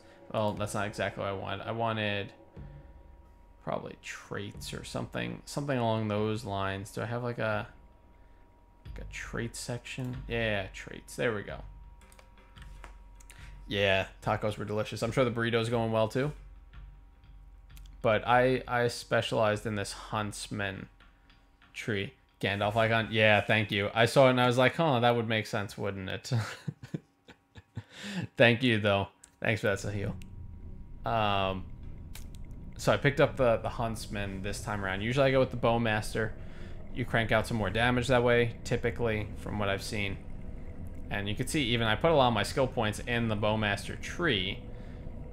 Probably more because I'm used to it than some of these other ones. But you see, like Heartseeker, you can crank out some serious damage with that. I mean, 1076 to 1168. Can't miss, be parried, evaded, or blocked. So that's a great kill switch that you can have. It's a 2-minute cooldown, though. And I believe it uses... Does it use 6 focus, or is it just the power now? It should be on here somewhere. Here we go. It's just the power. Okay, so it's still, you know, a long cooldown though, so you can only really use it at the appropriate time, and it does roughly about the same damage, honestly, as penetrating shot. But I think if you skill this up again, then yeah, it does additional damage to CC'd targets. So that's something that you could kind of specialize, you know, stun them with something and then just hit them with Heartseeker and really crank up the damage. There may be something, maybe if you go Bowmaster, maybe just in general, where you can actually do even more damage to targets that are like below half health or something like that. So it's a great, like, I am going to end this guy right now type of skill. But can't stay for long, just drop by to say greetings. Ah, thanks, Nick. Always good to see you. Definitely looking forward to seeing you later. I can't do Thursday, as a heads up. I'm not going to be doing the stream Thursday. I might pop on Twitter or maybe on YouTube here for a little while just to chat with you guys. But I've got stuff I need to take care of before I leave town on Friday morning. So I won't be streaming Thursday night. But let's see. So you have reducing mitigation again with this penetrating shot, which already pierces through mitigation to begin with. So that's why you're seeing such high damage numbers from that. Increase the range crit chance. I picked up this tripwire skill. I haven't tried using it yet, but it should knock them down and give us a chance to do a maneuver, which is always, you know, could always be battle changing. It's a team thing where, you know, you pick certain skills, you know, there's 4 of them usually, different colors, and depending on what the team all picks, certain things happen, and they have certain abilities by themselves, but if you do certain patterns, it's like a combination thing and it has a greater effect. So all right, sounds good, Nick. Thanks for coming again. But this huntsman side of things, I mean, I can increase my general damage. I see you there. I see you. You won't have it quite so easy, but good try. Good try. So I could do that. I could reduce skill induction time in general. Let's see. Increase damage for skills that consume focus. So, I mean, that could be really handy, because I could have that, and then, let's see, rank 6 it goes all the way up to. That's interesting. Using a skill that costs focus has a 15% chance to reduce the focus cost of all skills by 1. So, I mean, that could be helpful, but I'm also generating so much focus to begin with that doesn't bother me right now. I like my damage skills, my crit skills, that sort of stuff. I have press onward in case I get into a pinch where I can kind of heal and get power quick. Hey, Sinkara. Hey, welcome to the stream. Just kind of checking out the the skill set here for Hunter. And this was the skill that I saw before where I was like, I need to try Hunter. Or the Huntsman, I mean, rather. This time around instead of Bowmaster. But reduce the induction movement penalty so I can move a lot more fluidly. This next one will have basically a 10% chance whenever I use some sort of skill that harms people to give me a 10% movement speed bonus, so then I can kind of keep away from them even better than I was before. But Sin Cara, how you doing? Everything good on your end? We're just gonna do this real quick. I'll at least take care of him. Maybe. Come on. There you go. That takes care of him. 1724 though. You can see the damage numbers just skyrocketing whenever I'm fighting with and I hit with penetrating shot. That thing really can change a fight. It does a ton of damage. And like that time he evaded it, so that's why he's got as much health as he does, but then I hit with the next one, immediately drops him. So there is a lot of pop in that skill. Especially when you crit with it. Can I not get out there? Because it looks like that thing must be up there, I guess. How do I get up there, I wonder? So I'm looking at these icons here. And how I have the, what is it called again? Track artifacts? Yeah. I have the track artifact skill on. So that is what that is marking for me and showing me. And I'm trying to make the most of that. Hi, friend. Alright, well, have fun. Okay, then. You do you. I'm just gonna be over here. In terms of melee, from my experience, not the best. They tend to focus more on ranged, but... Ah, there it is. Okay. Let's just do that. They tend to focus more on ranged. From what I've seen, I'm just going to look real quick and see if I see any skills that focus melee. It would probably be under this Trapper of Foes section. Most likely. Increases evade. That's mitigation. Damage over time, percent increases, which can be helpful, but I tend to do more burst damage than the DOTs. Increases trap damage and reduces trap cooldowns.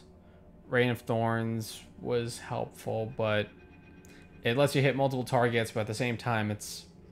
I mean, it was never game-changing for me, because I'd hit them all, and then if they weren't tagged, if I was in a group, if they weren't aggroed by somebody else, then, like, the 5 of them that didn't get hit by anybody yet would be like, there's somebody who actually hit me, I'm gonna go fight him now. And then I'd just be running the rest of the time. Parry and evade. And that's traps again.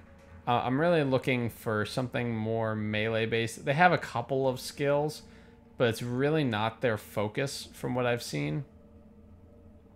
Armor Rend, I mean, that's about penetrating shot again. Merciful Shot. All these are all bow skills, really.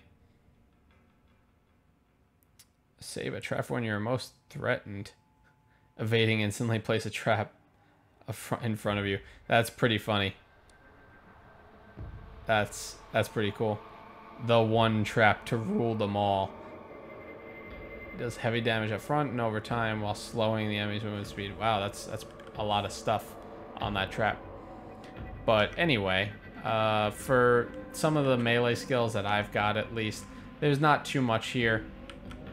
But you've got this low cut one where kind of hit anybody in front of you. It does like a sweep with both of your melee weapons and reduces their run speed by half for the next 10 seconds. So it's more of a slow effect to try and get some space and get a little separation from your enemies. outside of that, I mean, this one is technically a melee skill, this blindside one. I've used it a couple of times already. And it's the one where you might see he punches with the arrow and then knocks it and fires it into him. So one of the reasons I like that, it's an interrupt for one. But one of the other things I like about it is that it generates 3 focus, which is a lot for one skill. Because like this quick shot that I keep doing generates 1.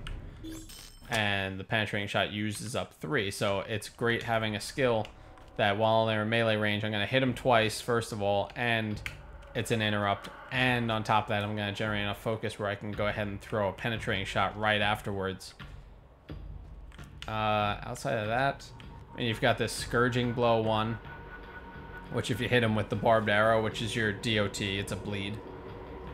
And it also slightly gives him a slow, like a 10% slow. But you can, I think you remove it. Or, yeah, you'll stop the bleeding. I guess you keep the slow.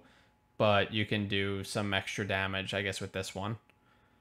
What else do we have? There isn't too much else. There's a fear arrow that you've got. Merciful shot, that's the one that you do at half. And it's only if it's below 50% health. Cost 6 focus, but you can see the damage numbers on that. It's pretty much guaranteed before armor to hit for 1700 as long as they don't dodge it or anything. So you can really wreck somebody with that, and the cooldown lasts 30 seconds, so you're probably gonna be ready to use it by the next time you actually have an option to do so. But there aren't too many in the way of melee skills from what I've seen. I'll just do this again. These are the 3 we already went over. These are all either utility or ranged.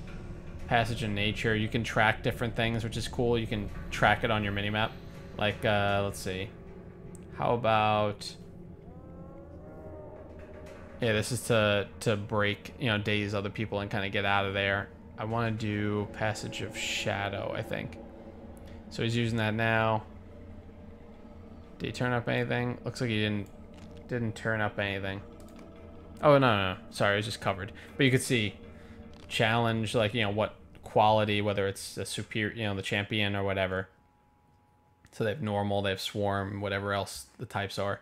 You have that option. It tells you roughly how close it is. It sorts it by distance, the name of the thing, and you can track it, right? And it circles it. So now you can see at a glance how far away it is, or I mean, you can see that if you hover over it anyway, but you can see where that enemy is, even if you couldn't see it on the minimap before. Let's say it's somebody that's too far away, they're not in your minimap range, you could still track them as long as they're within the tracking range. So it definitely helps out a lot having that ability when you're looking for specific enemies for deeds, for instance. You can just, all right, let me go ahead and I'll just look for them. It's easy. So, I mean, you have those abilities. Tripwire, that's your recovery, your quick recovery. It's got a 2-minute cooldown also. And then what else? It's a trait skill. You can get like a stealth ability even if you don't have stealth from some of the way that you spec'd. But it's a half-hour cooldown, so I didn't really use it too much for that reason. It's not very functionally useful. And then we're hitting bow skills and stances. And the stances just kind of impact the way that your general run of the build goes. So the strength one, which is the one I'm using, you're doing extra crit rate. You're doing the slow with your primary, your quick shot, which is a quick, easy skill to use in addition to your regular auto attacks. And just a general 10% damage increase for your ranged. Now, you've also got a couple of other stances. The ones I've got are that I have precision, which is going to generate focus over time. I'm not as worried about that now that I don't lose it when I move. And let's see, it'll give a little bit of finesse when you activate it, it looks like, in case you want that, but it's only for 10 seconds. That's not, you know, maybe in the middle of a fight it'll be useful if you're going to switch stances back again. For me, I tend to stick with whatever stance I'm in unless the situation calls for it, and I don't really pay too close attention to that. But outside of that, you're generating 1 focus every 5 seconds. So it's helpful if you're looking for more focus, so you can use some of those harder hitting skills. And the endurance one, you're going to increase your evade, you're going to lower power costs, you're going to increase your parry. So that's more when you're stuck in a tank position and you don't want to be in it, but you're like, well, this is my way to try and not get hit right now. I thought I saw a ring there. I was like, I don't see the thing that the ring is attached to, though. Fine. We'll just give you one of these. Everybody loves those things. We need to get another quest slot. Alright. Fair enough. I'm gonna see if I can actually finish off that boar one, maybe. Where am I now? Oh, I am, like, way out of the way. Let me head for this campsite. I'll see if I can hit the campsite. I can actually mark it. And that's another one of those hunter skills. I can mark it and come back to it, which is very useful. That was how I actually got to that bog when I first left the housing area. I went ahead and used this return to camp skill.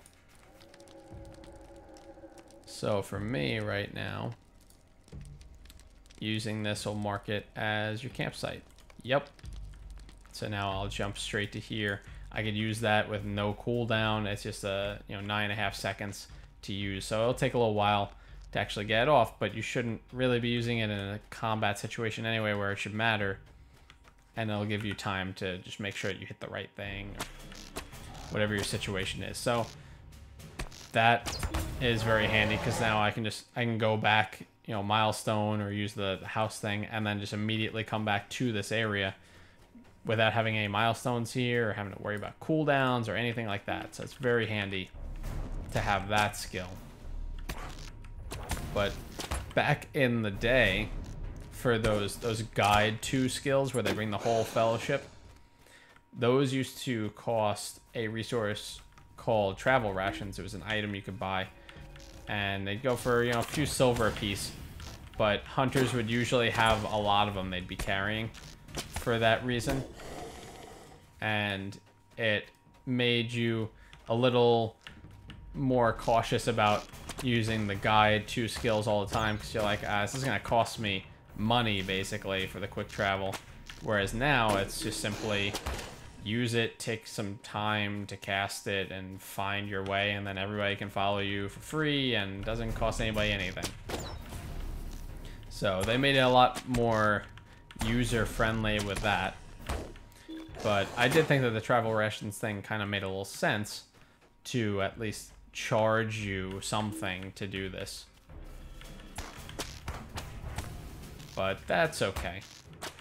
And I'm also just looking at the time, so it is 10:40. What I'm going to try and do real quick, if I can, is I'm going to try and make my way back down towards this entrance.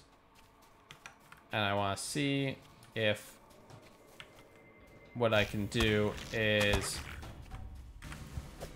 try and actually drop a skill or a quest while all this is going on. What do I not really care about right now? Probably this one. Let's drop that. And let's pick this up, just in case. I don't want to waste the fact that I killed one of them already. And now I'll actually just take care of him. Thank you. So we're just gonna try and head back real quick, take care of the quest that we've got for the boars, and just get to a nice little stopping point, maybe quick travel back to our house, and and finish up over there. But that'll, I'll wait at least until I get over to there. Now I'm going north again. I need to go south. Can I go south this way, or am I stuck in here? What's going on? What are we doing here? Oh, well, that escalated quickly, didn't it? Ooh. Hey. Oh, this guy's got twice as much health as the other one that we killed before. This could be fun. So we're going to set down a trap just in case. Hopefully this all goes according to plan. We're also going to max out our focus right now, because we are going to need that, I suspect. And what I'm going to try to do is actually hit him with Heartseeker once he goes into this. That was the wrong thing. But yeah, no, he is hitting pretty hard.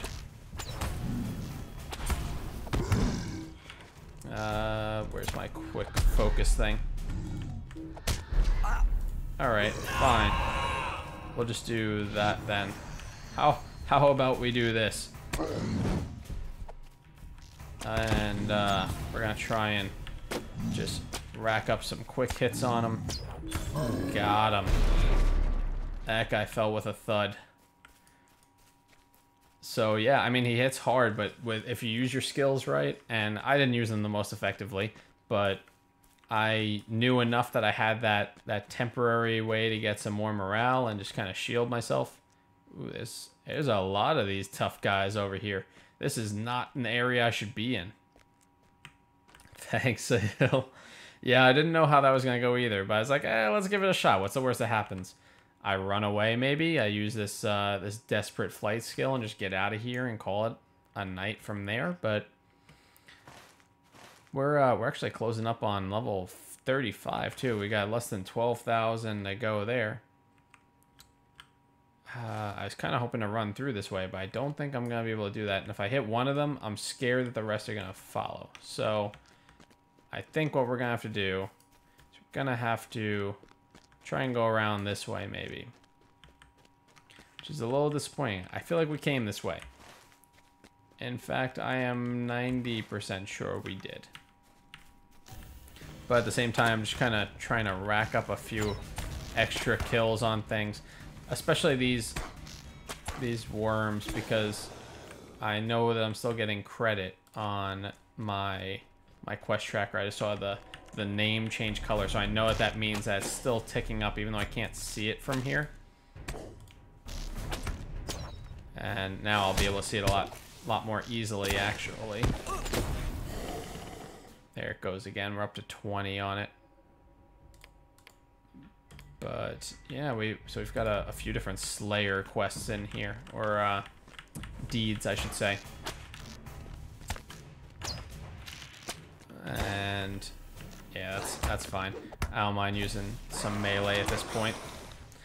But that blindside skill, you can see it just cranks up that focus, gets me all ready for the next fight with the way that I'm using it, instead of the way that others would use it, where they're trying to prepare themselves for the specific fight. For me, I am in a position where I don't lose the focus from running, so I can just use it to generate for the next one instead of sitting around using the focus skill. Not that it's a big deal, but just saves you a little bit of time and energy, and you can kind of keep moving, keep going on the run.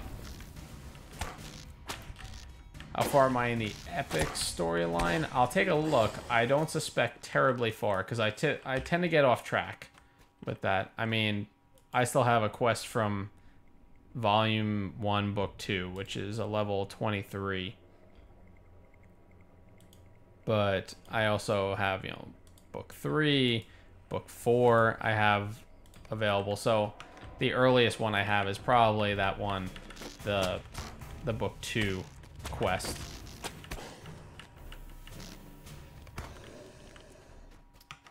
Gotta be getting close now, right? I would think.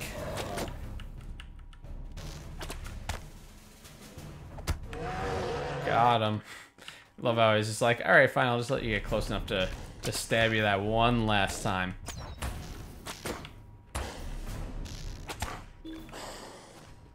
And he just really racks up the damage. They do quite a number when it comes to the burst DPS when you use those skills.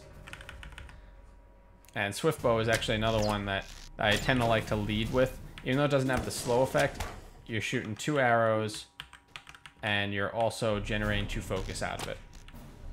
You can see that 268 to 314, whereas your quick shot actually doesn't even do that much. Oh, hi there, friend. Let's use blindside here. I think we're in a pretty good spot, actually. Even without using my skills, let's let my auto attack finish him off. Here's another worm that we want to take care of. Come on. So this should be number 28 we're up to. Yep.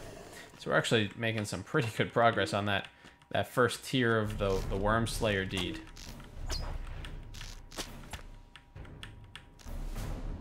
Come on. There we go. 29, and here comes number 30. There we go. Cool. All right. I mean, I'm pretty much just murdering everything in the path at this point. I'm really just, I'm looking to get through. I'm not looking to play around with being stealthy or anything along those lines. I really just want to kind of push my way through at this point. I can see that I'm kind of low on morale at this point. I could wait, but I have a lot of confidence in the damage that I can put out at range. So I'm happy to just kind of passively gain a little bit while we sit here and kill these things off too. Not too worried about them getting in range if I sit here and pick only one target at a time. Like I can easily just backpedal just a touch and they immediately have issues. Shouldn't be too far away. Oh, he parried that one, but you know, you follow up with another one, and then you get him with the slow, and then you hit him with a penetrating shot, and before you know it, they're dead again.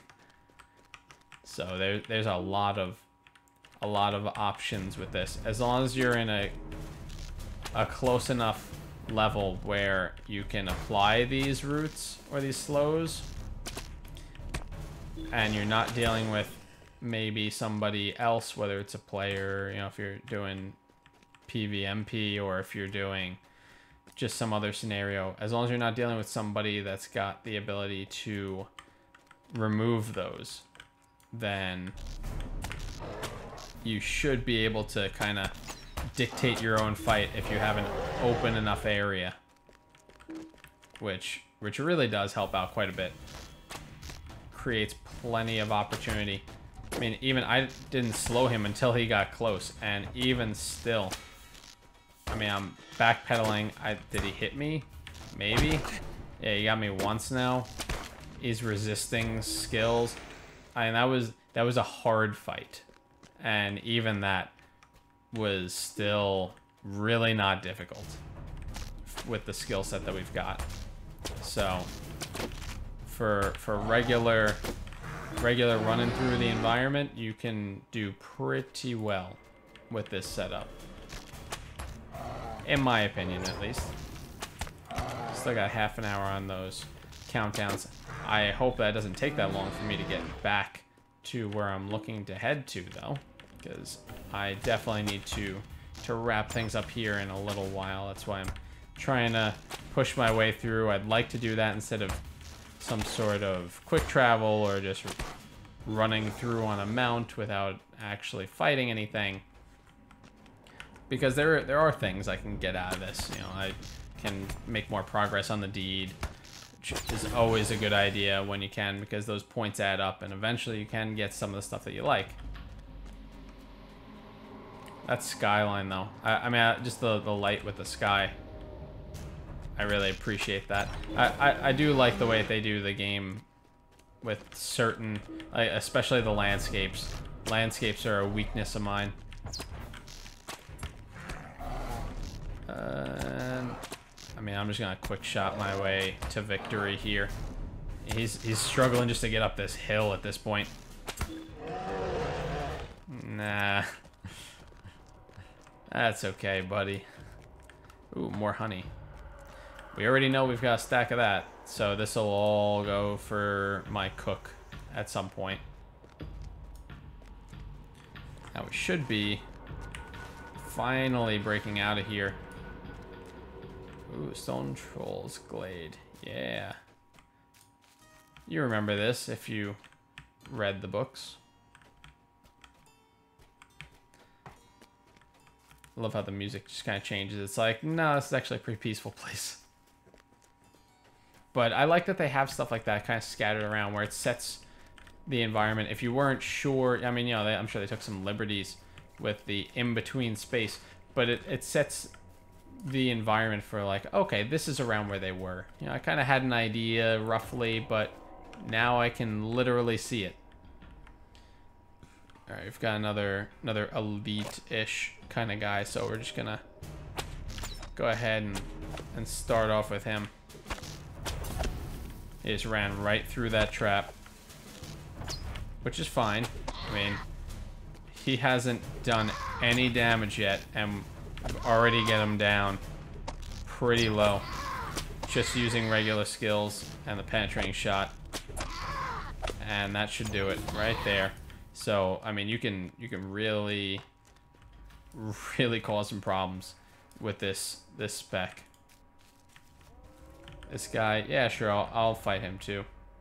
I'm not even gonna bother with the trap, actually. There we go. Yep, once you hit him with that slow. Oh, he's throwing rocks now, huh? They realize the problem. If they just sit there and try to melee, they're gonna never actually make any progress. That's fine. I mean, even with him hitting with the rocks, I still have enough health going on that I don't really need to worry too much about this. And in fact, I'm gonna try this merciful shot right there. Looks like he blocked it though. But I'm still gonna be able to do enough damage to take him out first. So that Matham actually that you can see. You can see that, and that's actually one of the items that you can turn that in. You can just use it outright. You don't even have to bring it anywhere, and you will get some reputation for it. So there are different ones for different factions. So those are handy. I forget if they're bound or if you can trade them. Because if you can trade them, they definitely would have value. Can I? No, I want the floaty names on. Turn the floaty names on. Give me more floaty names. We'll just keep trying to go south for now. Tom Burton. Oh, forgot the names for a sec. Yeah, I forgot actually as well. For me, actually, when I read it, it was actually through Audible. I was listening to the audiobook. And it was definitely actually, it was really nice listening to the audiobook because I had time to listen but not so much to read. So for me that was actually perfect. And they did a good job with it. Did a very good job. And given the fact that we're heading east again, I'm gonna try to run south. Let's just try and do this by mount now. I think it's time for us to try and make some better time since it's already 5 minutes to 11 for me, and I have to get up for work in about 6 hours, 6.5 hours. So I'm gonna try to just run this a little quicker. I'd like to get rid of the last boar if I can find one, and then from there I think we'll head back to the house and just wrap things up. But it definitely has been a lot of fun hanging with you guys. Definitely, I always have fun. I always appreciate having everybody around and just kind of relaxing. And you know, there's plenty in life to keep us all you know, stressed or occupied or worried or, you know, focusing seriously or anything like that. So I always appreciate these opportunities to take a step back, and the fact that you guys give me this opportunity as well to share that with others and hopefully spread a little bit of joy, a little bit of happiness, create a nice community together. All of that, just I can't really express how much that means to me to have that opportunity. So thank you. Thank you for all that you do. It's more than you might realize. Well, the wolves are still for deeds anyway, so sure. It's not who I really wanted, but the boar should be around here somewhere, I thought. I'm a hunter. Why am I doing it this way? Where's my tracking skill? Is it not here? Nature. You have different ones for different types of enemies. Those are all things I don't need. Alright, fine. And here's the other way we're gonna do this. Goblin Scabbards. No, that's all lone lands. We're not worried about that right now. We're worried about the troll shaws. So we've got boars. We need to track the boars. Let's undo this one. Track the boars. And now at least we can see on the map where this is, roughly. Oh, further west. That would explain a lot. You know, I keep getting thrown off by other games where you have the option to, let's say, have a hang glider and just kind of coast your way down. Whether it's Guild Wars or Arcade was the same thing. I just want to jump and try and activate that, and I'm like, oh right, not this game. That's not here. That's not what I need right now. Alright, so I think we should be able to find something around here. Can I actually track while I'm moving? Or is it... No, it's only the bow skills. That's fine. Doesn't bother me. Just would have been cool and helpful. So, who do we need again? We needed a... None of these things. I know that much. Still gotta head west, I guess, right? I mean, we're in the area now, so we should be able to come up on one of these soon. It's only one that I need. And that's why I was kind of like, I just want to finish this and get it done. At least start that quest reticking, even though I'm not going to get to use it again tomorrow. I won't have a chance to actually get on tomorrow, so... Shouldn't really matter finishing the quest. I just want to get it done at this point. Nothing still. Wow. For an area this wide, these boar are quite hard to find, let me tell you. That looks like it's something to gather, but it is not. How did I not find him? Alright, well, whatever. We got you now. Time to end this. There we go. Get a little reputation while we're at it. So now we're gonna head back to the house. And we can wrap things up over here. Nothing like quick travel, which is one of the things that Hunter's really, really good at, as I was talking about earlier, with all the guide skills and the quick escape, the desperate flight skill, and returning to camp, so you kind of can set your own almost milestone of sorts. No mail. Okay, fair enough. Favorite movie in the Middle-earth series? That's a good question. Maybe more for the timing than anything else. I did really like the Lord of the Rings. I didn't see the Hobbit movies in theaters, so I'm not going to weigh those into it because I've read the books, or listened to the books, but I haven't actually seen that, or book in that case.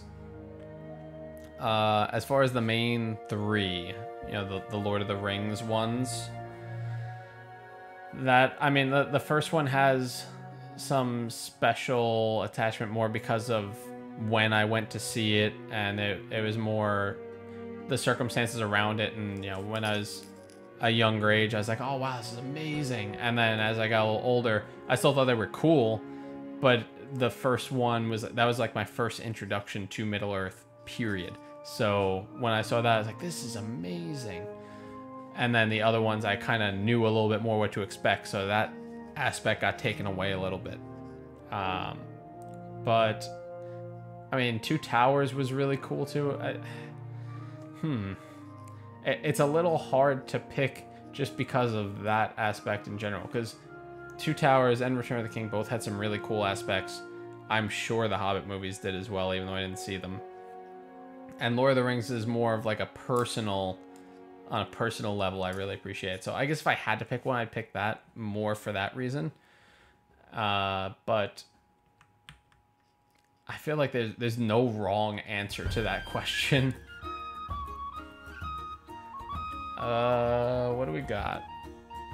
Anything I can get rid of here?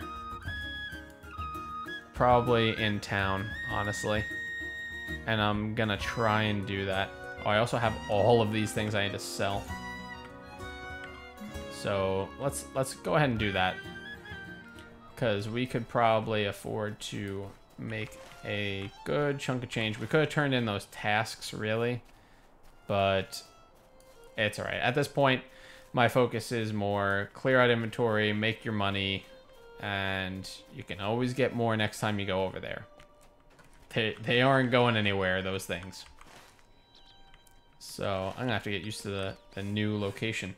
You know, where I usually am actually in the Shire homesteads when I get the house. I'm usually like up on this one over here in the corner, overlooking everything. I kind of liked that. It's a little far from the shop, so that was a little frustrating, but I mean, you did have a really nice view of everything. Tasks collection box. What's this about? Ooh, okay, they have task boards now. I did not know that. Huh. All right. Let's see what they got. Elves of Rivendell. And will they let me turn them in here too? Because that would be really, really handy. So what do we got a lot of? We got a lot of fine skins and fine furs. So we need... Does anyone else actually collect those at curiosity? Or is it just Thorin's Hall? Fine skin, fine fur. Who's that for? I don't know who that's for and what favor I would get, because I'm not turning it in just because you feel like it. The elves will take it also. The elves of Rivendell. I should probably earn some favor with them, really.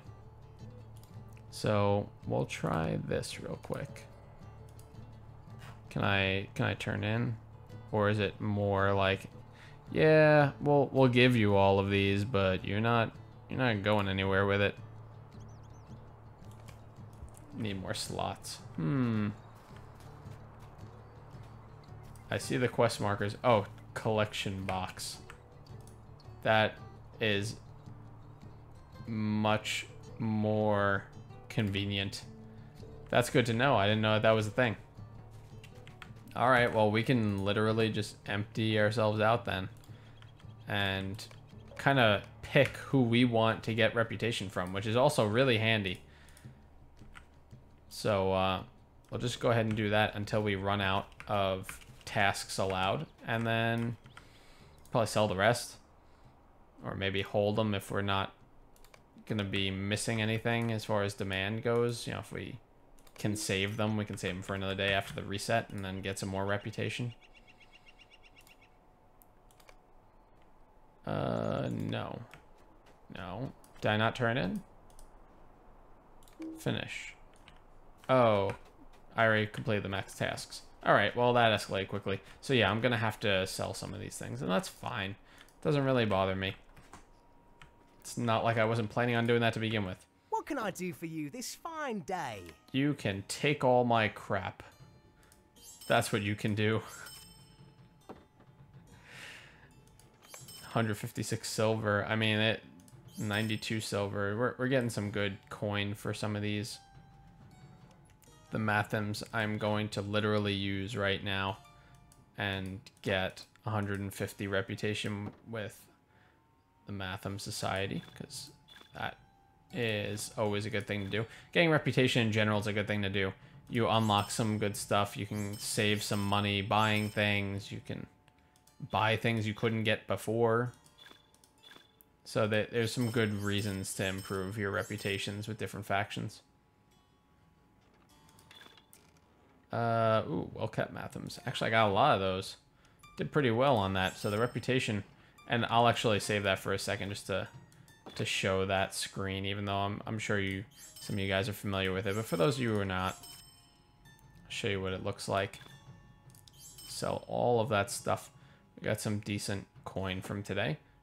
And this ring, minimum level of 35. All right, so next level, then I'll just get a bunch of faction with the Elves of Rivendell. That's fine. We'll take this other stuff for now. But reputation, so you need to go into here. Reputation. The Ale Association doesn't like me very much because I was working with the In League once upon a time. They have some festivals for that stuff. I think it just finished up actually recently, this past weekend. Scholars Guild, I'm working on my way. They have different crafting guilds also, and usually you have to buy access with the LOTRO points. So I have access to the Scholars one. I have the Cooks one on my Hobbit that I'm doing that on. What else do we have? So Matham Society. So you can see 13,780 of 25,000, and that'll be to get to the next tier, and then I'll have different benefits. And I think there's actually also a deed for that too. But we'll go ahead, and you can see that that's really jumping, because I'm getting 700 every time I use one of these, and I had 7 of them, so that's already got me up to 18,680. So we're well on our way to the next tier there. Elves of Rivendell. It won't let me use these rings though, so I'm gonna have to hold those just for the next level, and then I can go ahead and get some more favor with them. This will be how much? 300, 510. So, I mean, for that first tier, 510, that'll put me past the halfway point.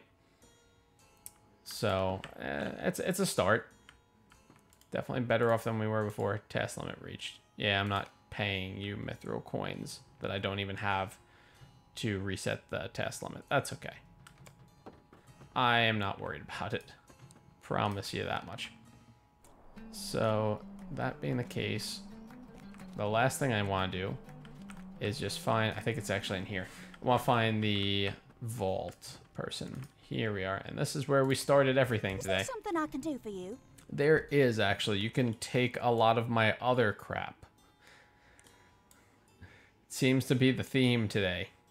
I actually probably should keep the... Where'd it go? The herbs for dyes. I want to hold on to that because the person who's going to use them is right here anyway. Adamant. Yeah, we'll add that to the stack over there for whatever jeweler we've got going on. Artisan Tailor scroll case, we can stack that too. What else do we have? Blackberries. I've got to have cooking stuff somewhere. I have a tab for it. I see that. Indigo plants. Oh, I was actually putting them away. All right. Well, that makes that easier.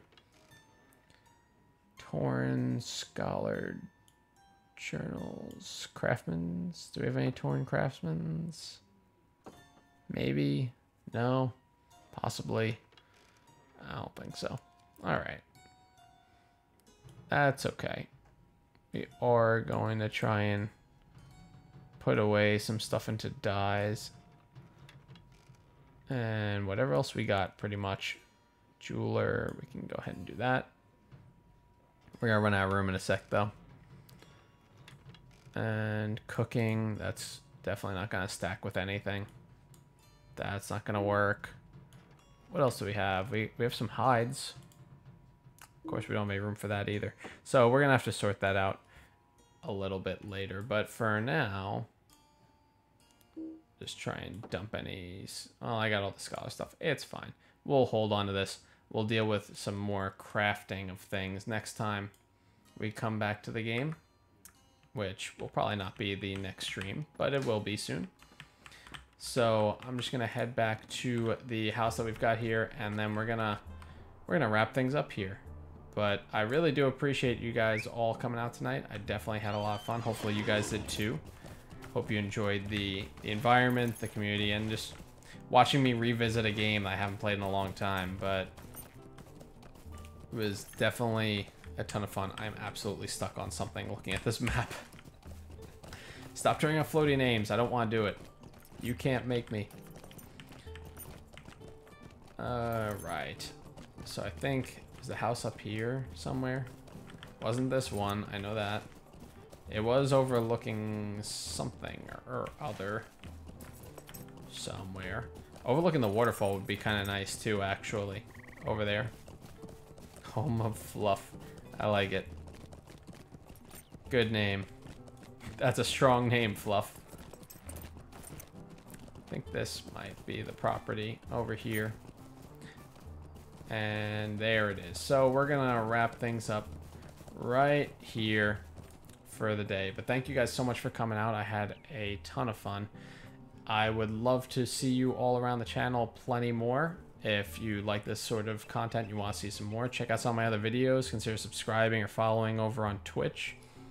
And if you know anybody else that you think would enjoy this, please consider sharing with them, because we'd love to have the community continue to grow and to just make more of an impact in the world. We do a lot of charity streams and just a lot of live streams, but I'm starting to work on some videos as well and some other content that I'd like to work on rolling out for you guys. It's just been very busy as far as life over here, so that's why I've been a little bit slow with rolling out the new stuff.